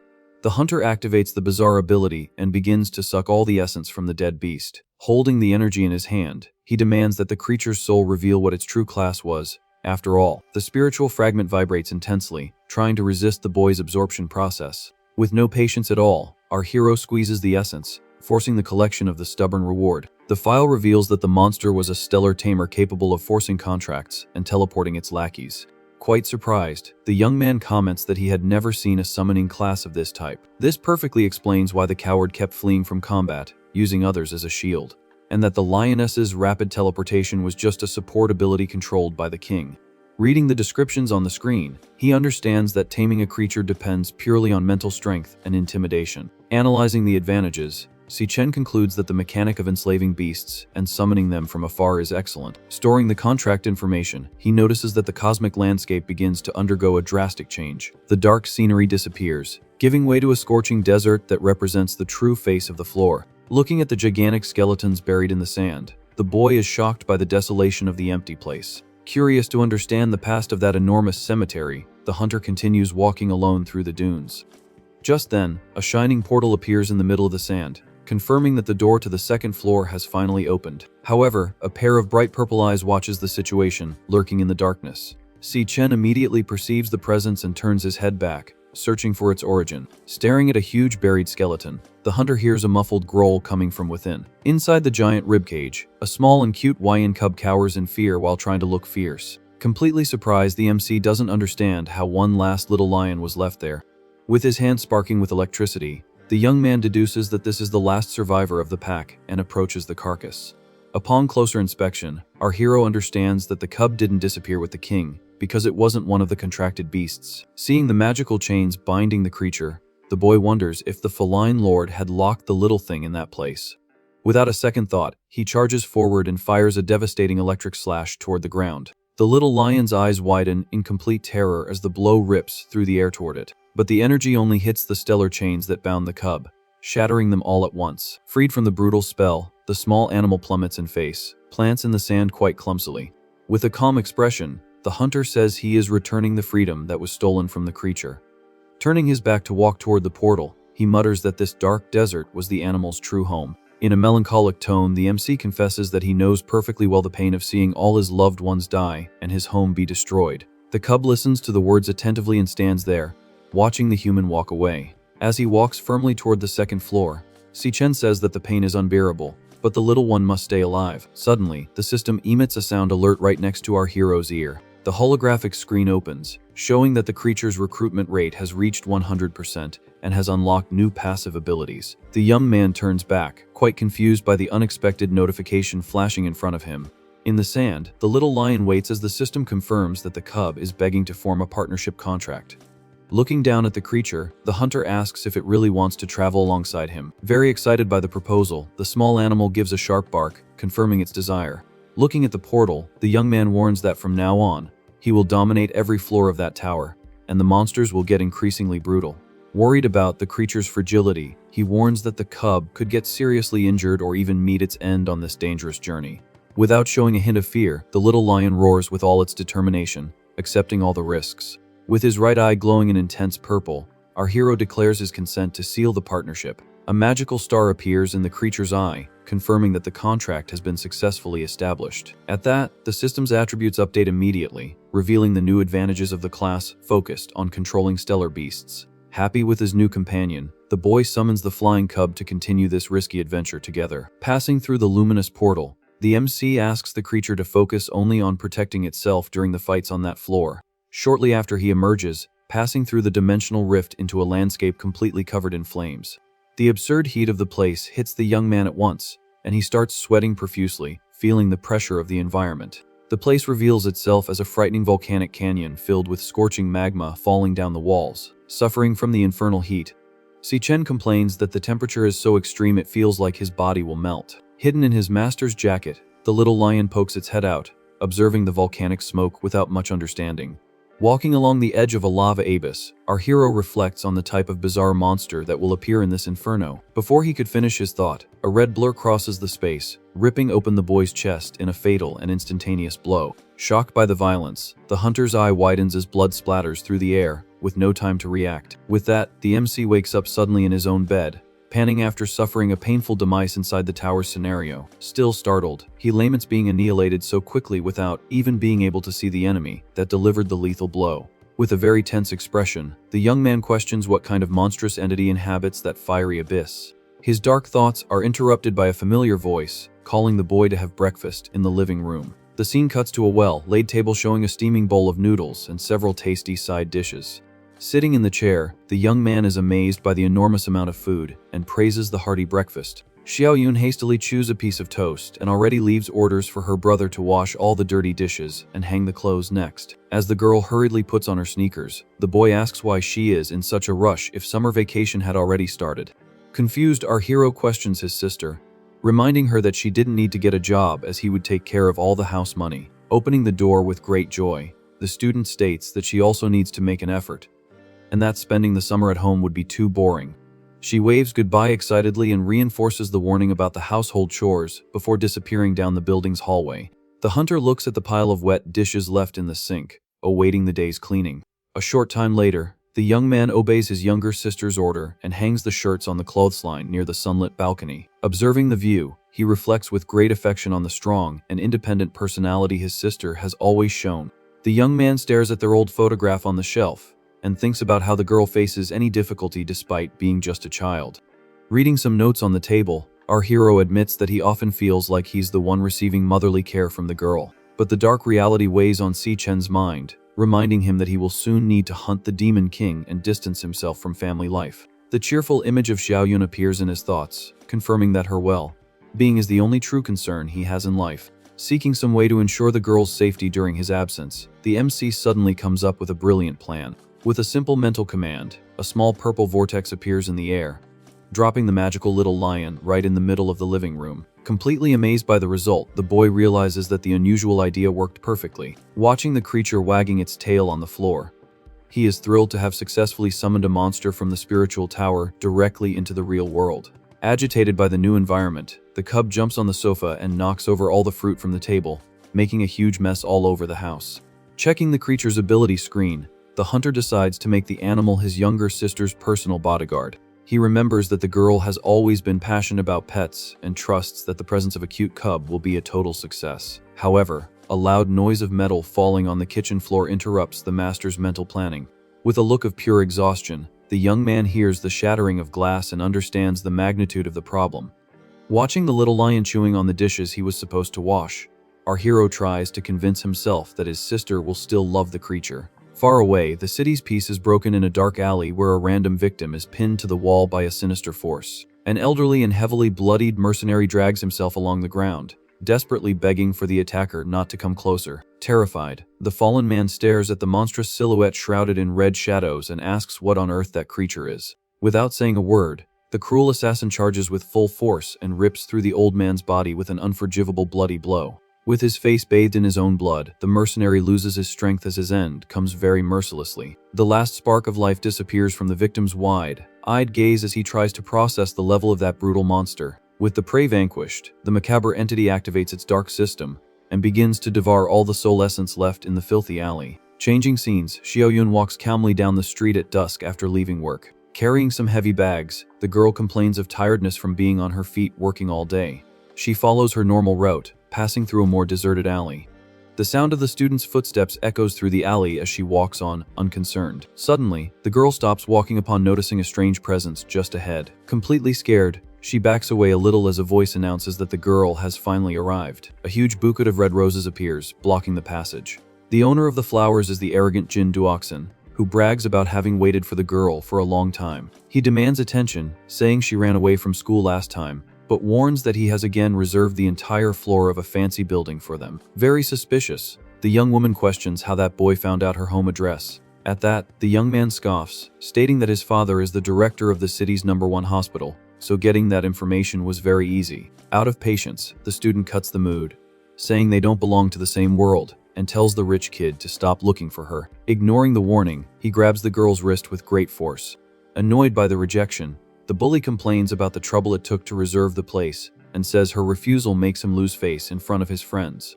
But the girl doesn't back down, questioning why she should care about his reputation, and calling the guy creepy for stalking her all the way there. With his ego wounded, Jin Duoxin freaks out and asks who the girl thinks she is. Raising his voice, he demands gratitude for chasing after her and makes a direct threat.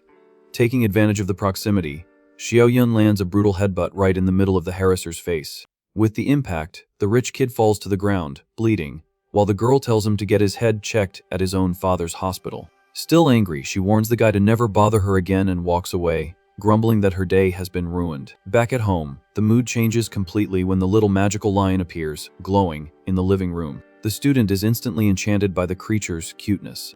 Hugging the animal with great affection, she asks her brother where he got such an adorable pet. Sitting on the sofa, Cchen introduces the mascot as Leo and says the girl will be its owner from now on, leaving her ecstatic. Petting the feline, she comments that it's strange for such a small cub to already have a large mane. Focused on his phone, the MC ignores the question and just tells his sister to register the animal officially the next day. Observing their interaction, the young man is relieved to see that his younger sister really liked her new protector. With that, he turns his attention back to the device's screen with great seriousness. Our hero's gaze shows confidence as he reads the recent notification.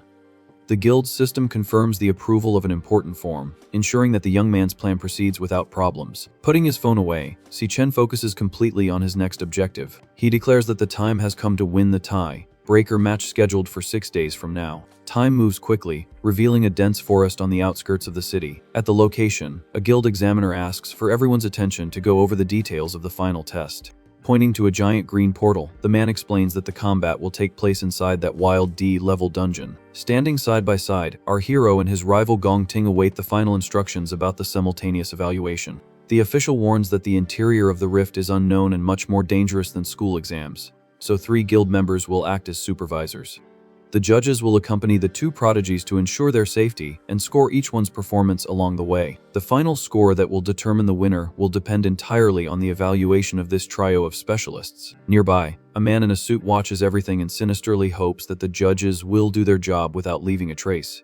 Interrupting the tension, a relaxed vice president on the sofa questions why the man in the suit is still there, since his commitments ended 2 days ago. Quite presumptuously, the leader retorts, asking what could be more fun than watching that event up close. The 2 candidates stare at each other with great rivalry before entering the rift. Excited about the competition, the vice president confesses that it's been years since he last witnessed a clash between true geniuses. Raising his right hand, the examiner officially begins the graduation exam. Tension fills the air, marking the definitive combat of that class. Focused on the challenge, Cchen and Gong Ting prepare for the brutal ordeal. With permission granted, the 2 advance decisively toward the guild's magical light. The MC walks imposingly, being swallowed by the rift's energy. The boys pass through the portal, closely followed by the armed evaluation team. The internal environment reveals itself as a dark forest completely illuminated by a greenish hue. One of the female judges complains about the number of dead trees in the area while offering a drink to her colleagues, who refuse because the cameras are on. Without warning, our hero stops walking when a red light starts flashing on his chest. Completely surprised by the sudden notification, the young man freezes in place, not understanding. The system interface warns of the presence of a high-risk creature, this being the first time that Core has issued such a grave warning.